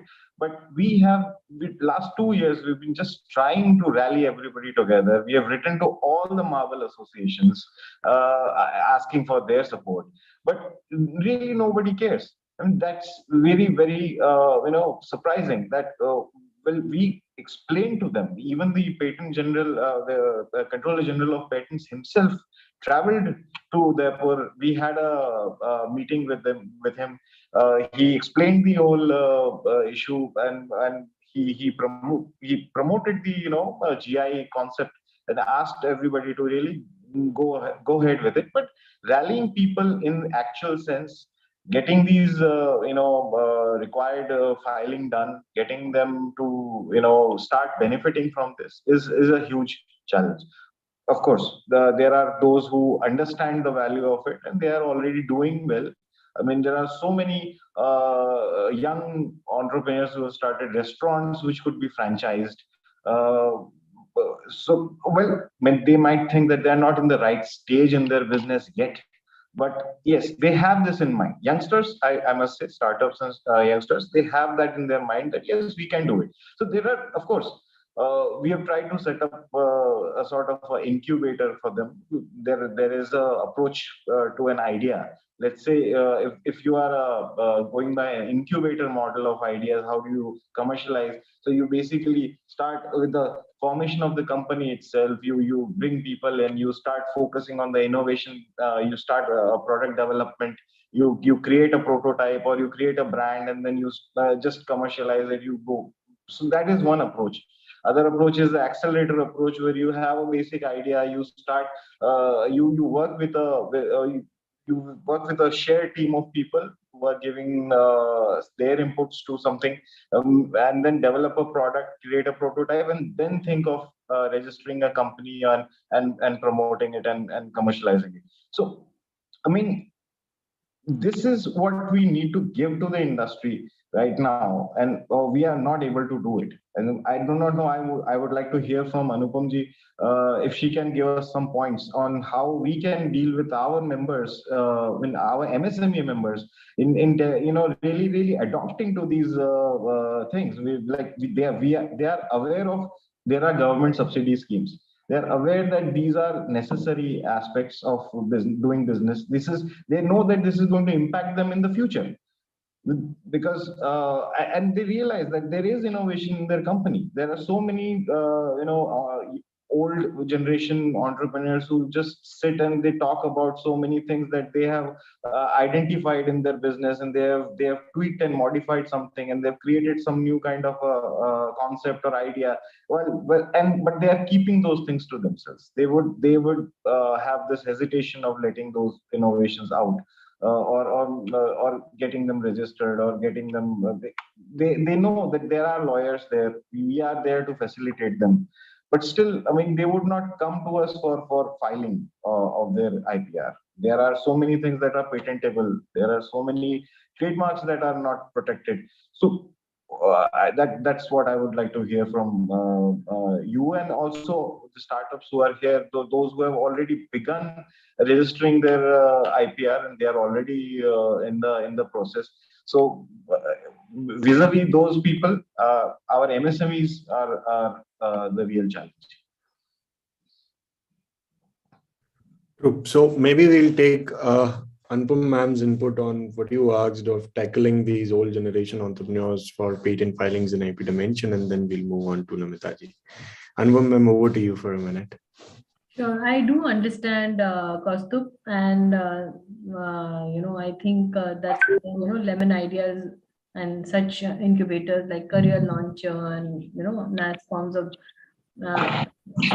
these organizations are also struggling to make them not just aware, also inspire them into using their IP rights. So I feel that if they know that this right can give them funds, can be commercialized, will give them money, how it will be converted, then they will do it. Somewhere we need to give them a clearer roadmap, not just giving knowledge about this is available to you, but how it's going to convert into value. Maybe frequently engage with them, or give them frequently asked questions, FAQs.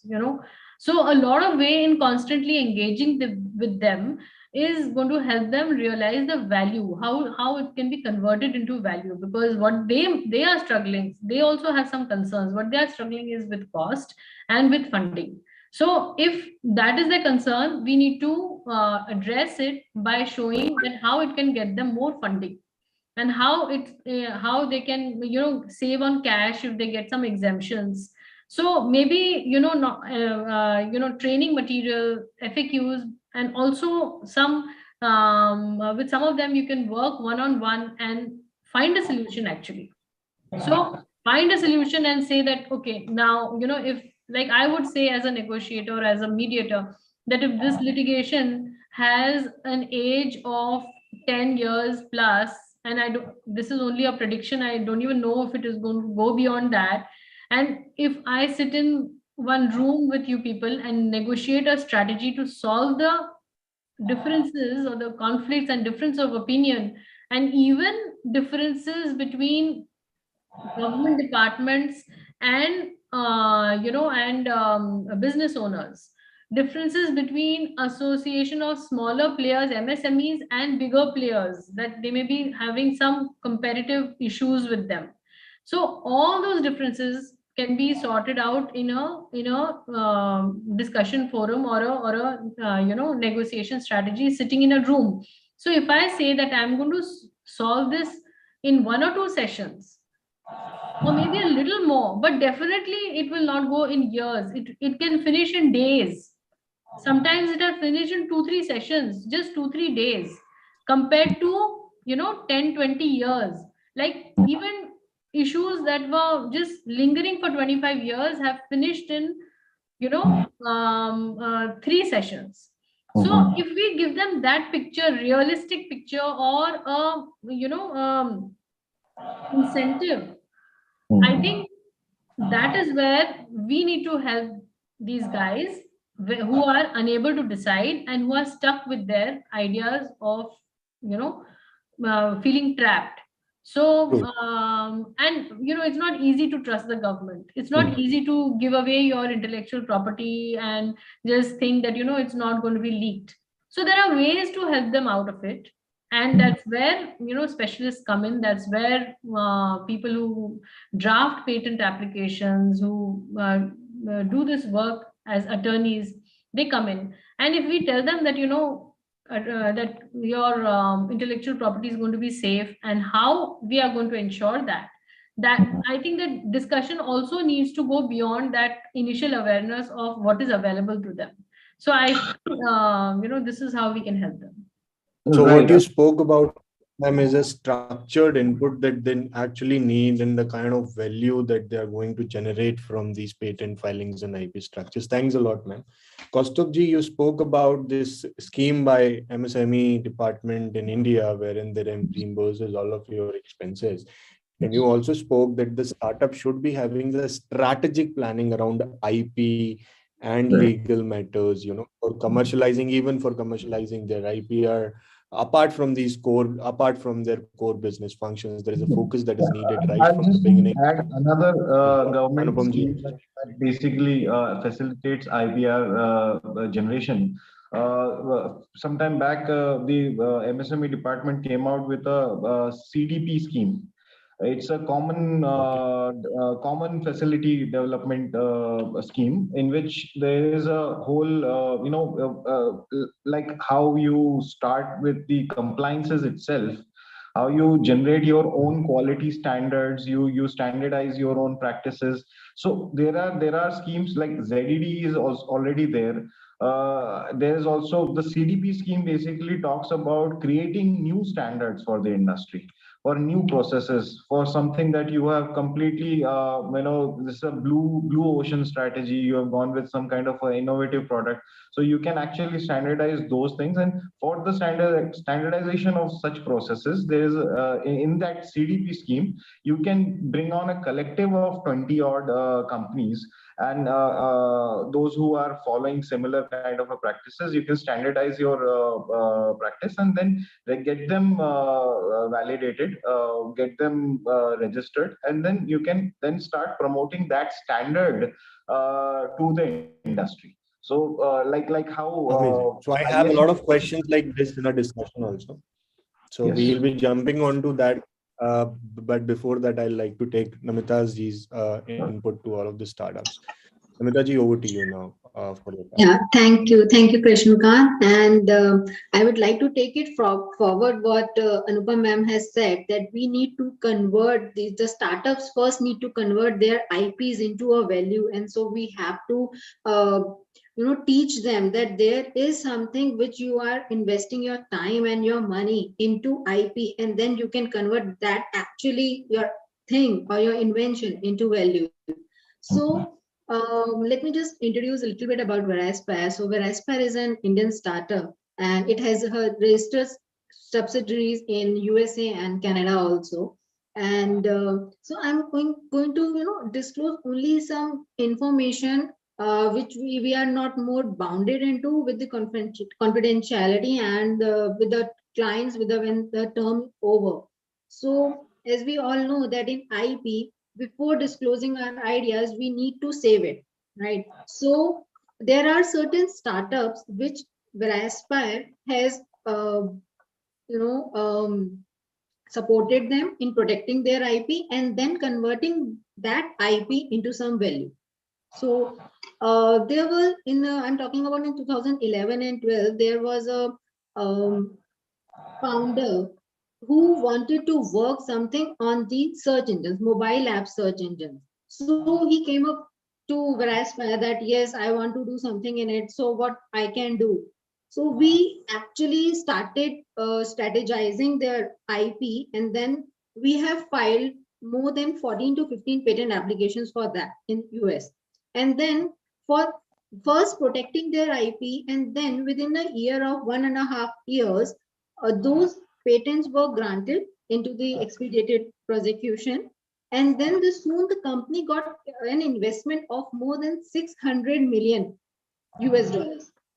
So the founders of Google, Jack Ma, they have actually invested in those IP, those patent applications with the founder, and it soon within a year of 1 to 2 years, he from a simple person he got multi-millionaire only because he has protected his IP.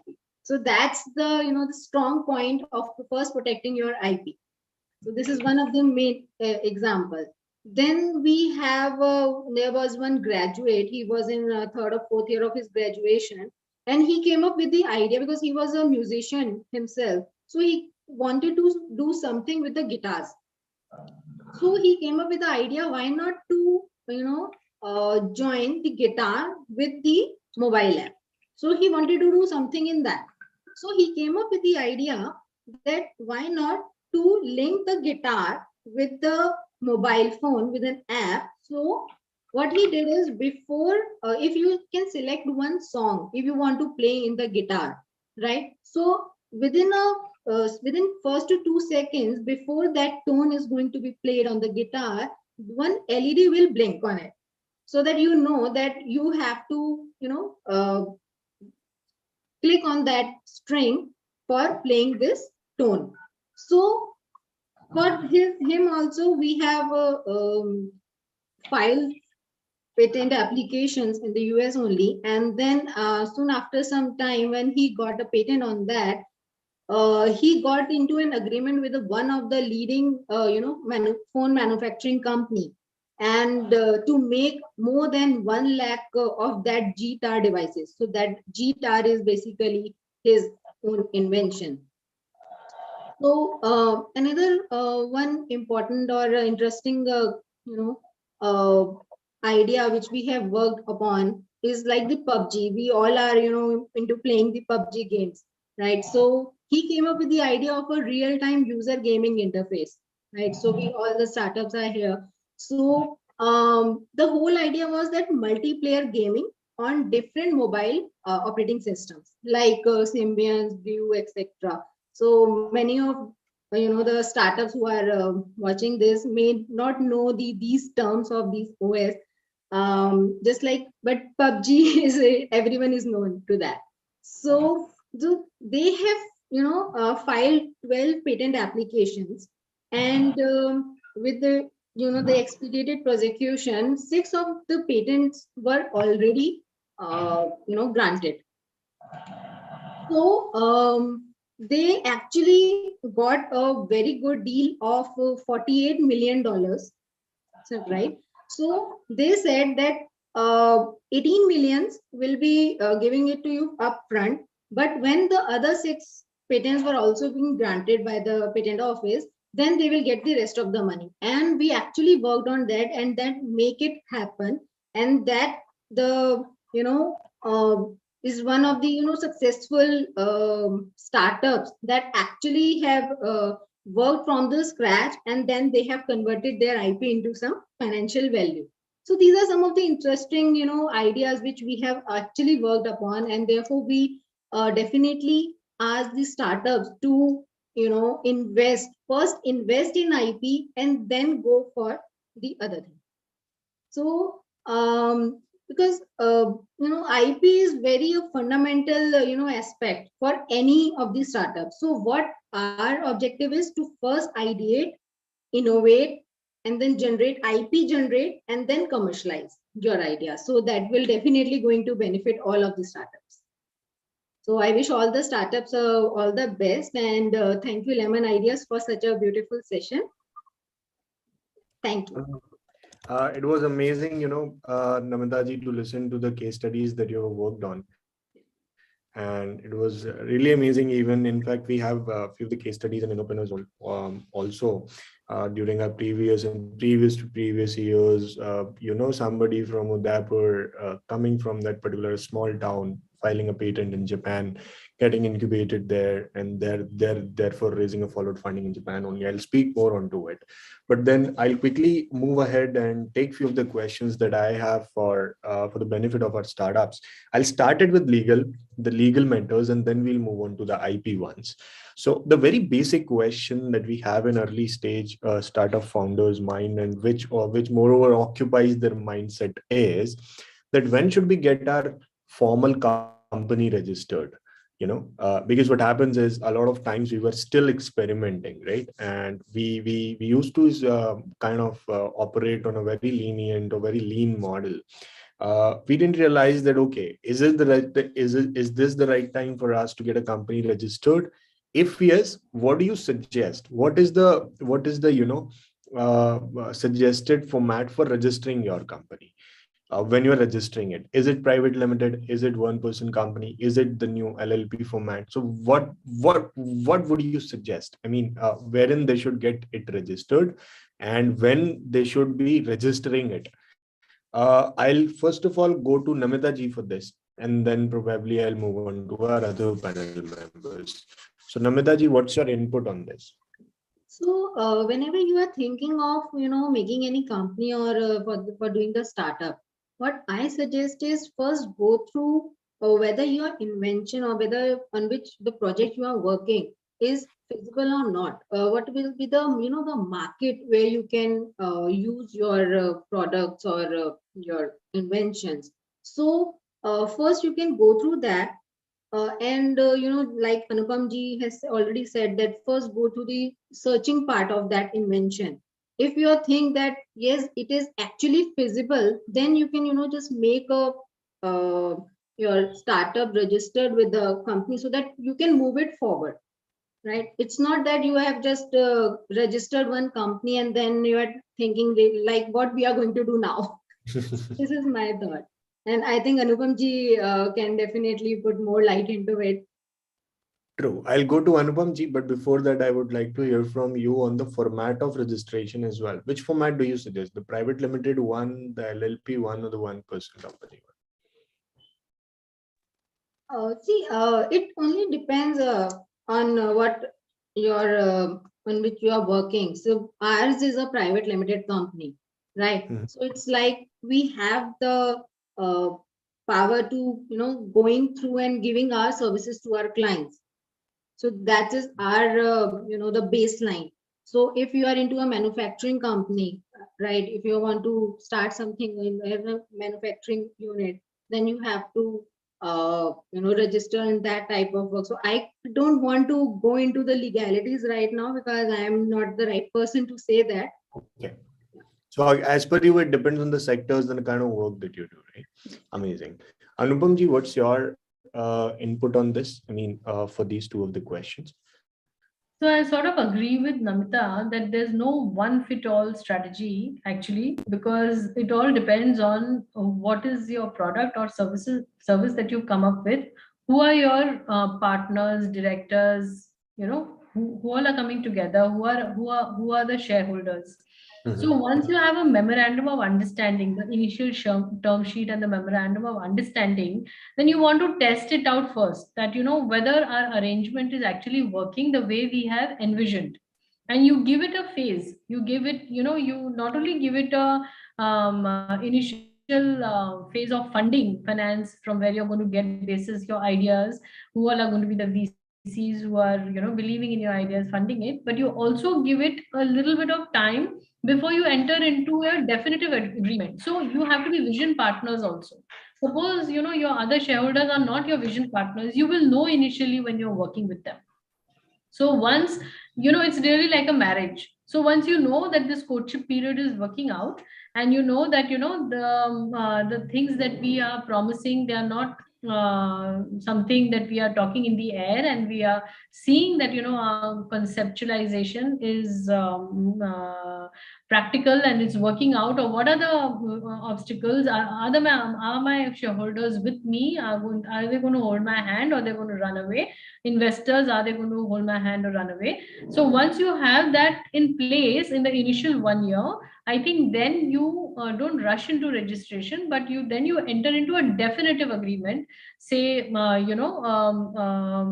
shareholders agreement. Along with the shareholders agreement, there could be, a partnership agreement with others and service agreement. So all these definitive agreements at the initial stage can be entered into, and then the compliance part of forming a company, basis your management structure, basis the tax structure, you can get advice on that, and then you register whether mostly a private limited company gets good funding.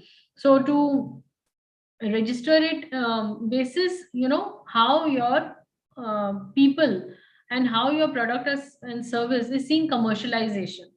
I think this is how I would advise my clients. Amazing. I'll go with the same question to Kaustubji also. Kaustubji, what do you have to suggest here? I mean, I think Anupamji clears it out. But what I say is also the compliance part. You have to first also see that at what scale your company is right now, and how much of the compliance can you fulfill? Because of course, registering a private limited company would be better than registering a proprietary firm. But then the requirements are much complex there. So you will have to go for your, timely filing of returns and all those things. Then those things come into the picture. So of course, you will have to see the scale of your business. Maybe start small. Then go for a private limited registration. Maybe start with a partnership firm. But yes, of course, that also affects your how credible you look to the investor. Sometimes being a proprietary firm or a private or a partnership firm would not give that much of a confidence to the investor. So you better go for a private limited in that case. So keeping that in mind, the time when you register your company could be a little later. Let's say you keep that decision for the later. You work on your prototype, you work on your idea. Maybe create some IPR, and then you go for the company. That's the accelerator approach of registering the companies. So I mean, you can have a company at the very beginning, but then if things don't work out for you, then eventually the company would have to be dissolved anyway. So if you are a serious organization, serious startup, you have got good partners with you. So then go ahead, register a private limited company and do it. I mean, people will keep joining on when things get bigger for you. So what I can figure out from here is what you all have to suggest to them is that they don't need to rush into registering a private limited firm or something like that until and unless they are very much clear of their product market fit and the kind of market they are going to cater, right? But the second question that comes followed to this is, if we have the plan to raise funds, right? So is there any structure that you kind of suggest for registering these companies? I mean, this like the formation of these paid up capitals and everything. Is there anything, the kind of legal implications that are there for registering a company when you are registering it for raising funds further? Let's say if I have some plans to raise fund in the coming 1 year, right? So how should I be registering my private limited firm? Would there be any sort of another legal implications? I'll go to Anupam ma'am first for this question, and then we'll move on to other panel members. Yeah, that's a good question. And I feel that funding you get is basis your idea, not basis the structure of formation. What is the solution? So you may want to protect everything before you go to the market.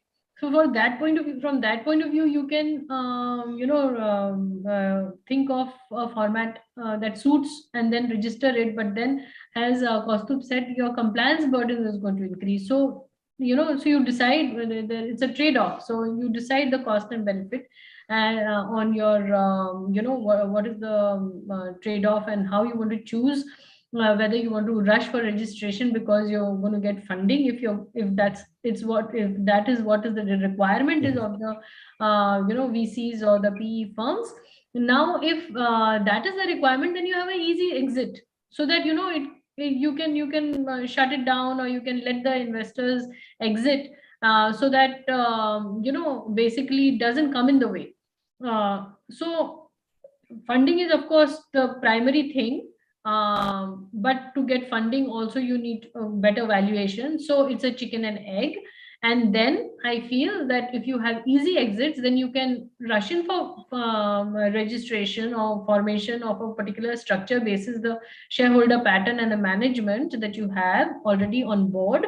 And if that is sorted out, then you will have the timeline sorted out as to when you want to register and whether your VCs are at what stage you want your VCs to exit, or they are happy to continue.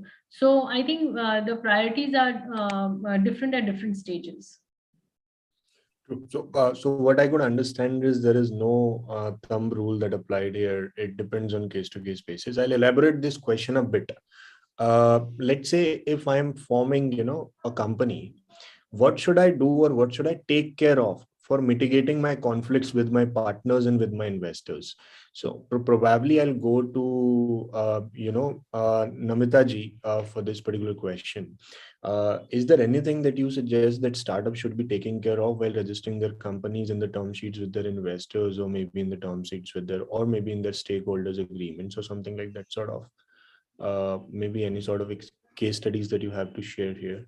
Yeah, actually, we have, one client, and he was a student in a college. So he came up with, an idea, and we just suggested him to first get it through the patentability search, whether your idea is patentable or not, before, protecting it. So he was like, no, ma'am, I really need to file this patent application because there are some investors which we are talking for our company, which are going to fund our company. So, but my just point is, why you are just jumping it into the filing of IP just to have funding from your investors? So what we then suggested him to first file a provisional application just to safeguard your idea, and be the applicant of that particular patent application. Then you can, jump in with the funding from the investors. So he actually, took our idea, and then he filed one patent application with us, provisional patent application. And then he was, so that our just point is, your idea should be with you. And then you can, move in with the investors. Yes, now I have protected my idea. And now can you fund us for making it happen into an actual product? Right. So every startup needs to, have that idea with us. They have to protect those ideas, and then they can actually move on to the investors. Yes, we have actually safeguard our idea, and then you can actually invest in, and you can make us move forward. So what you're suggesting, moreover, is to take care of the IP dimension while they're registering their firms. Right. Maybe. Right. So like Nokia का अगर आपने example सुनाओ, when Nokia was about to sell its, the industry, so it actually kept the IP part with himself. Mm-hmm. Right. So, and from now that IP, he is generating more money. True. Right. So that's the main idea. This is that the power of IP. If you have that IP with you, you can do whatever you want with that IP. True. Thanks a lot, Namita ji. I'll go to Kaustubh ji for this question. Kaustubh ji, I'll try to give I'll try to explain with an example.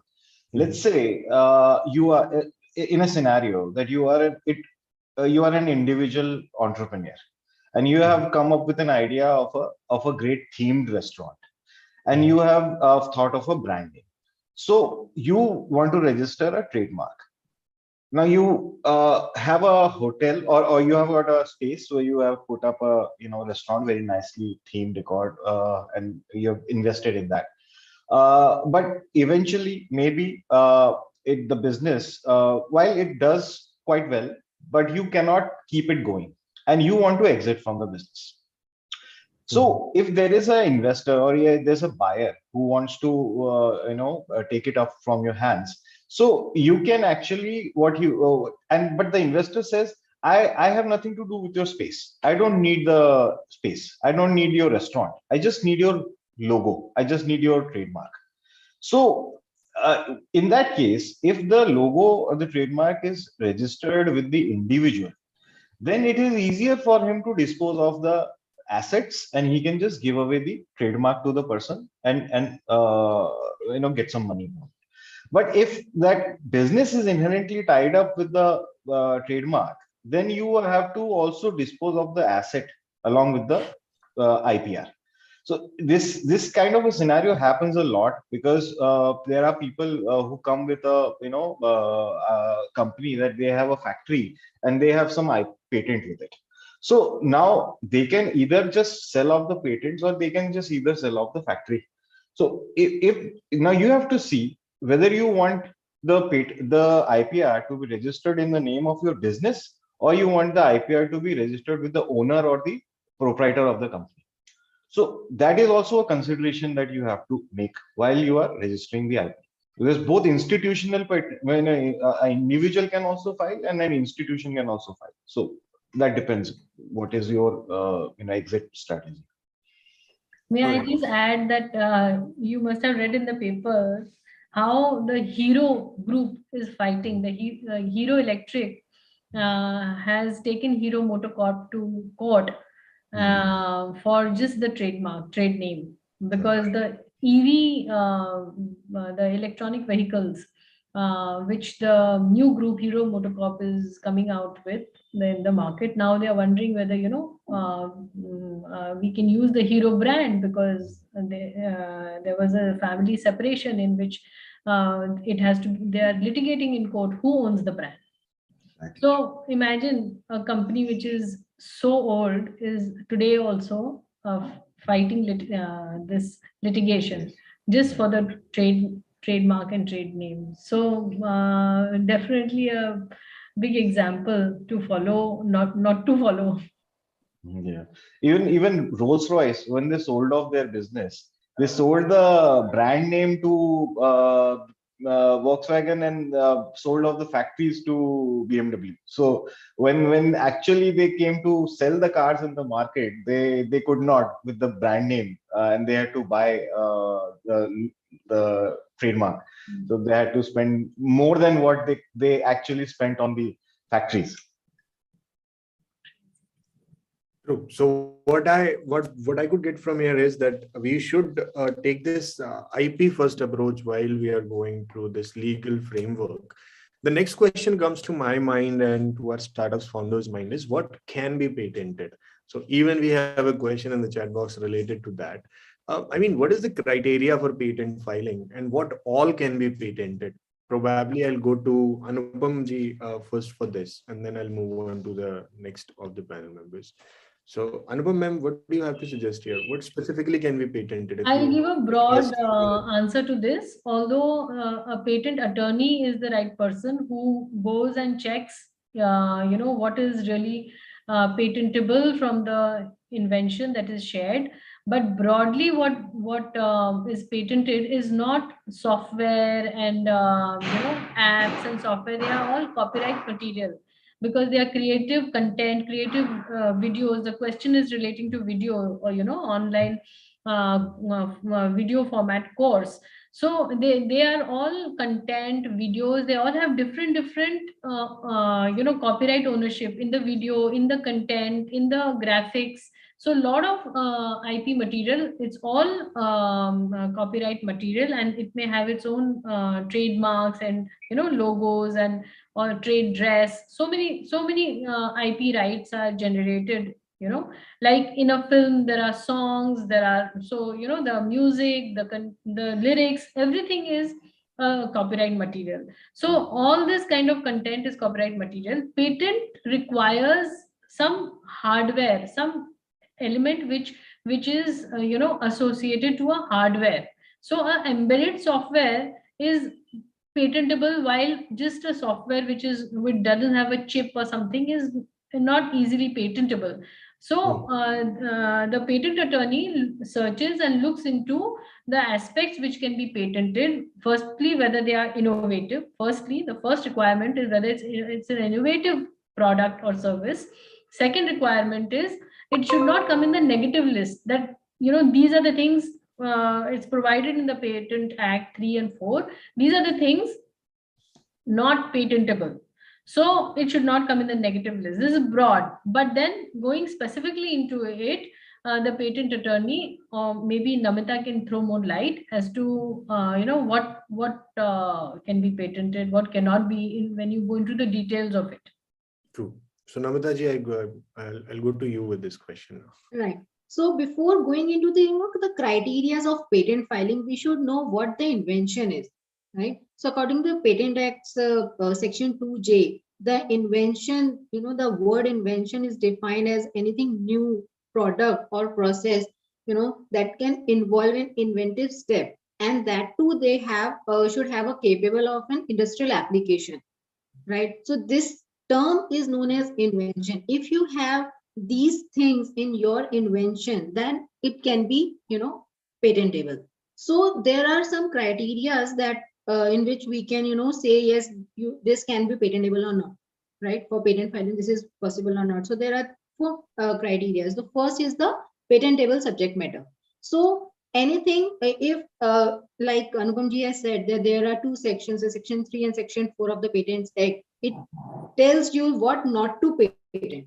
So what can be patented is anything that is tangible, right? And it has a new product or a process, and that to a industrial capability, right? So that can be patentable.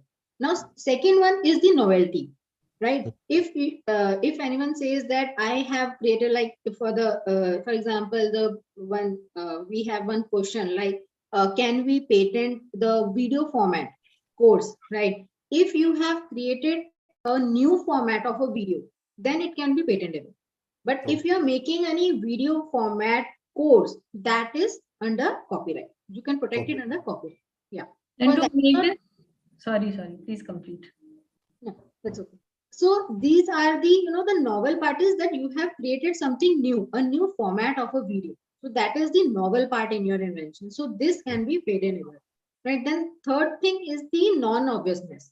It's not like you have take 2 mixtures A and B and then created C, and you are saying that my invention is patentable. This is not the case. So it should be non-obvious. And the fourth part is that I have said that it should have a capability of industrial application, whether it can be manufactured in an industry or it can be used in the industry. So these 4 points, with these 4 points, if your invention lies with these 4 points, then you can say your invention is actually, you can file for that patent. So let's say I'll go to Anupam ma'am, but there is a question which is popping up in my hand, and this is for our techie founders also. Let's say if I have built an algorithm, right? So can this algorithm be patented? Or mostly algorithms are all copyright material. Copyright. Yeah. So because see, Namita can elaborate on what is a new format, or what is tangible. That is where the key lies. Tangible means something that you can touch and feel. Okay. So therefore I said all content that you cannot touch and feel, and which is mostly in software form, will not be patentable.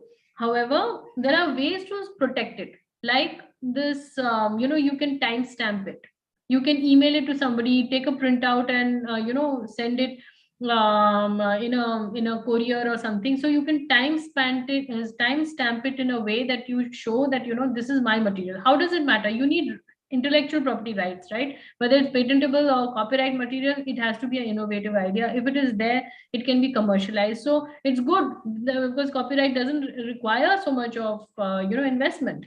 So what you can do is timestamp it. You can get it digital rights management. There are tools. There is a DRM tools available online where it can track. Digital management software can track who's using using your content, who's not, and when and all you have used it. So there's a history attached to it, which you can utilize. Then mostly online content, what they do, they also have watermarks. They also have watermarks where everywhere there will be their watermark, and it will it will relate to their particular brand. So there are strategies that, therefore this is IP strategy. You can use these strategies to make your product or service valuable and more commercial. So better to do that strategy rather than just wonder whether you can patent it or not. Amazing. So just answering to this specific question that Harsh says, Harsh, you cannot be able to patent the video course that you have, but you can be able to copyright it. So that's what the answer is to your specific question. I'll go to Kaustubh ji now. If you have just to add to what Namita ji said about what is an invention, what do you consider as an invention? So I'll just add with the obviousness, there is an element of improvement of efficiency. So if you're maybe a mere arrangement of products or objects that already exist will not be patentable, but if you have done something in it that improves the efficiency of what was previously be possible with this kind of arrangement, then also it might get patented. Also, with the about the software patenting part, I would say, well, traditionally it is said that software is a copyrightable material. It cannot be patented. But we see more of software being developed today, which interacts with hardware. So anything that is a UI or UX kind of an element, which responds to let's say a touch screen, where you have used some kind of a hardware stack to develop the software. So all that is patentable. In fact, the patent attorneys are the patent department is becoming more and more relaxed in granting patents to softwares. That is what been confided in me by assistant patent controller. So that now Indian software is also now getting more and more patentability in terms of their innovation. And also any let's say software that connects with the Bluetooth devices or AI or machine learning. So all those things might have a possibility of patenting. So that only depends on how well you explain in your patent draft. How you give the innovation element to the patent evaluator. So that is possible. Amazing. I think that was in brief and very well explanatory as well. There is one more question, Namita ji, you spoke about it, that you filed few of the patents for your clients or for the startups in US, right? This is one of the questions with me here also, that which patent would you advise? Is it Indian patent or the US patent, and why is it so? So there is not much, difference, and I cannot comment on that. But being an Indian, you first need to file your patent in India, right? Okay. Right. So that's the criteria. If you are an Indian, you have to first file your invention, because the patents are jurisdiction basis. So if you are an Indian, you have to file your patent application in India, or you can take foreign filing permit from the patent office, and then you can file your invention or your IP in US or other jurisdictions. So for that, you need a go ahead from the patent office. Yes, yes, you need to file your invention in some other jurisdictions. So what I suggest is first you have to look out for the the market or the customer base for your product or whatever your process or your service is all about, and then you can think where you want to file your IP.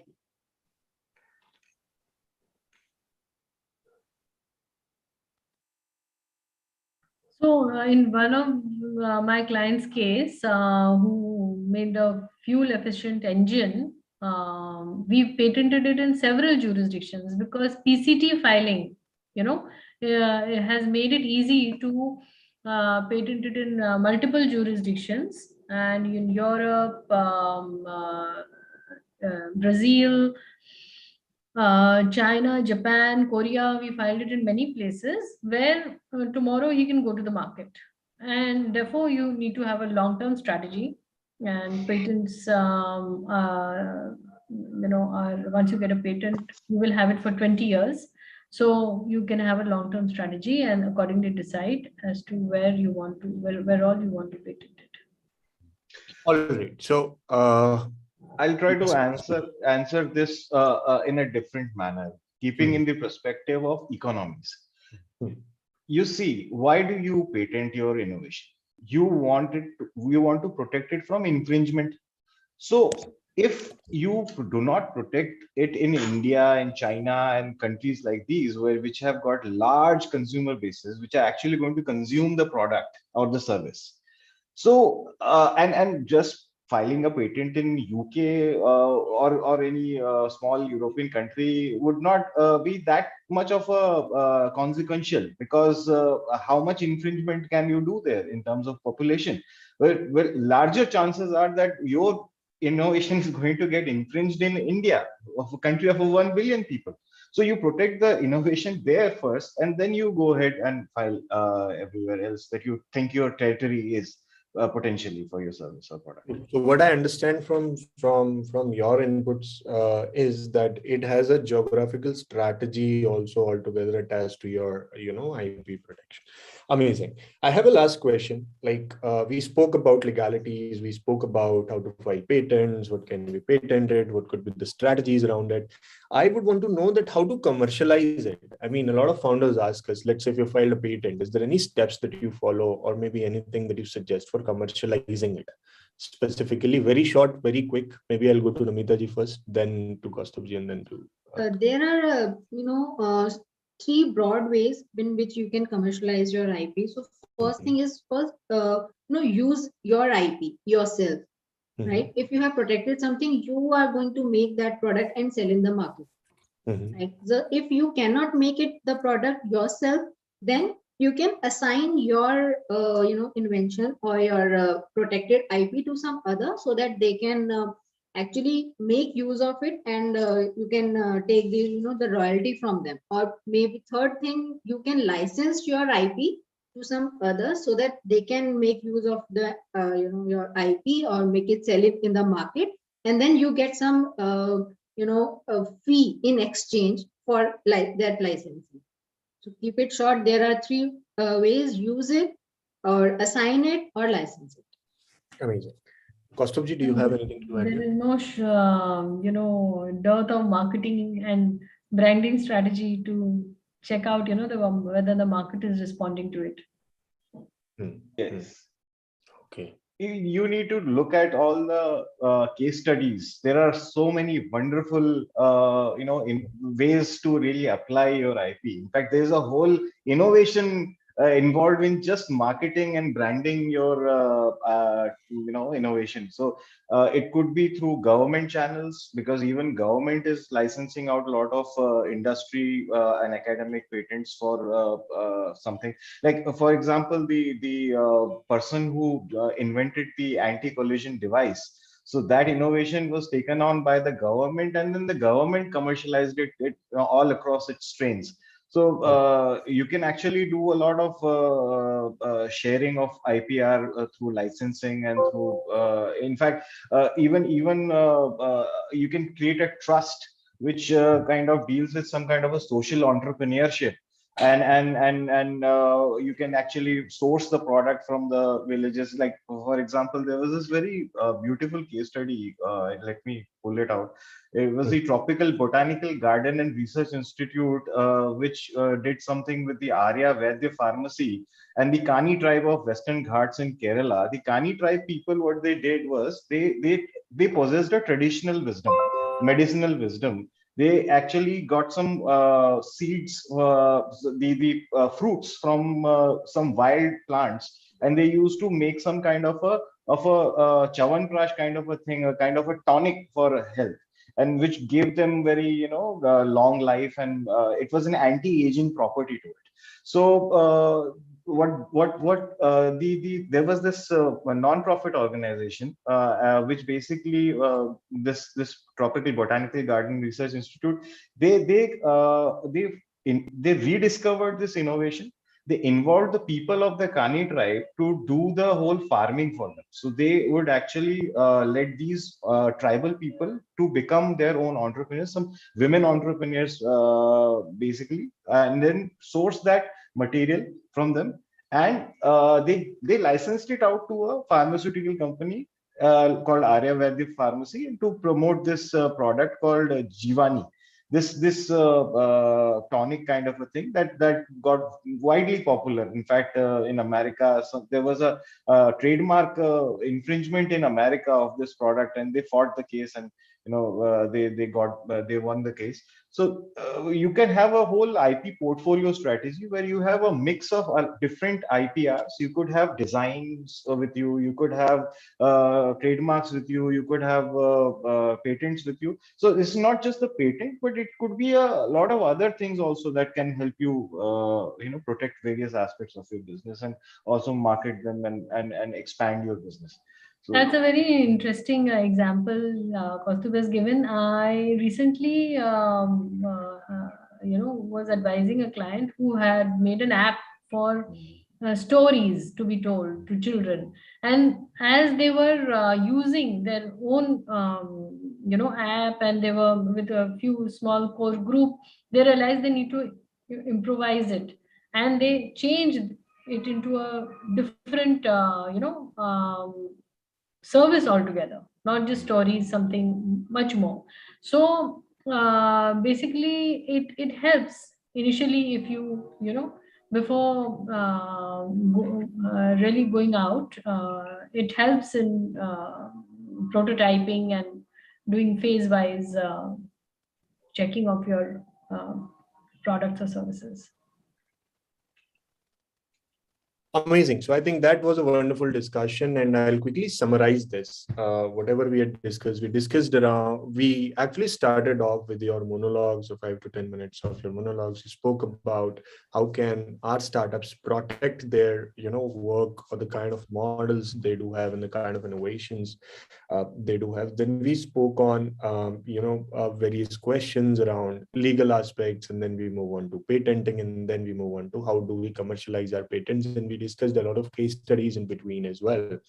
If I summarize this, what takeaways I could get from here is that the startup should have the IP first approach, even if they are going for the legalities. IP does not mean patent only. They can actually get into copywriting, trademarks, and can have a strategy mapped around it, wherein the geography-wise strategy also comes into role. That even if you are going to US, if you foresee some market in US, you can get a patent registered there, or maybe protect your intellectual property in a sense which is available.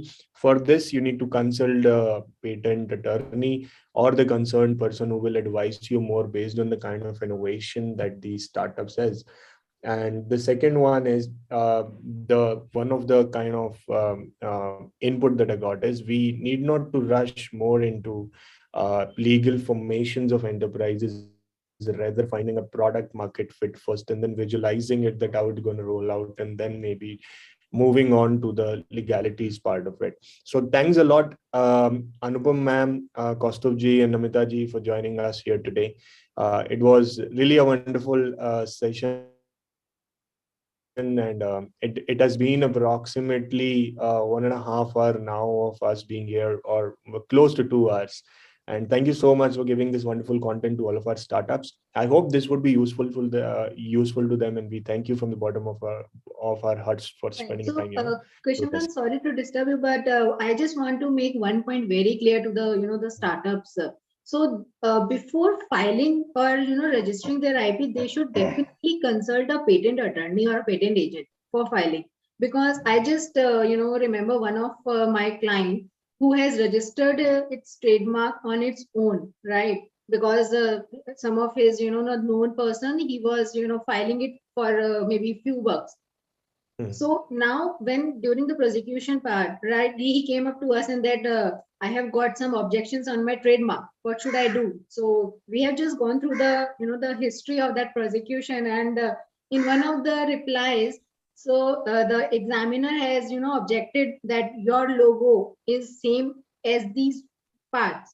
So what he has replied is, so examiner asked, why should I give it your trademark? Why should I register your trademark? So he replied that because I know that my trademark is different from these others, that's why you should give us the trademark. So that is not the official replies to the the examination reports. So, and definitely before filing, you should know all the legalities of how to file, how to basically draft the patent application.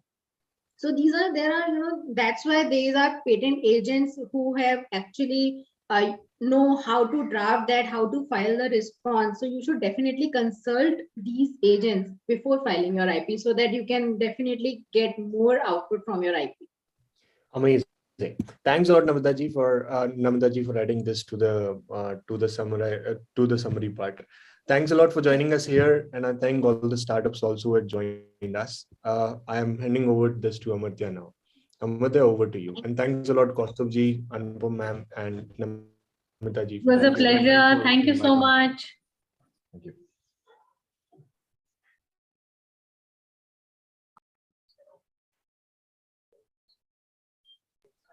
Right. Thanks a lot, dear panelists, for joining and spending time with the startups. So to all these startups, this is the end of day 3 of our training bootcamp. And we will be meeting again the next upcoming weekend, right? On 19th and 20th, we have planned few more sessions for you. You guys may join us and spend some more time with our mentors, right? So thanks to all the startups who have joined us this morning, and moving ahead, I would conclude this session. Thank you.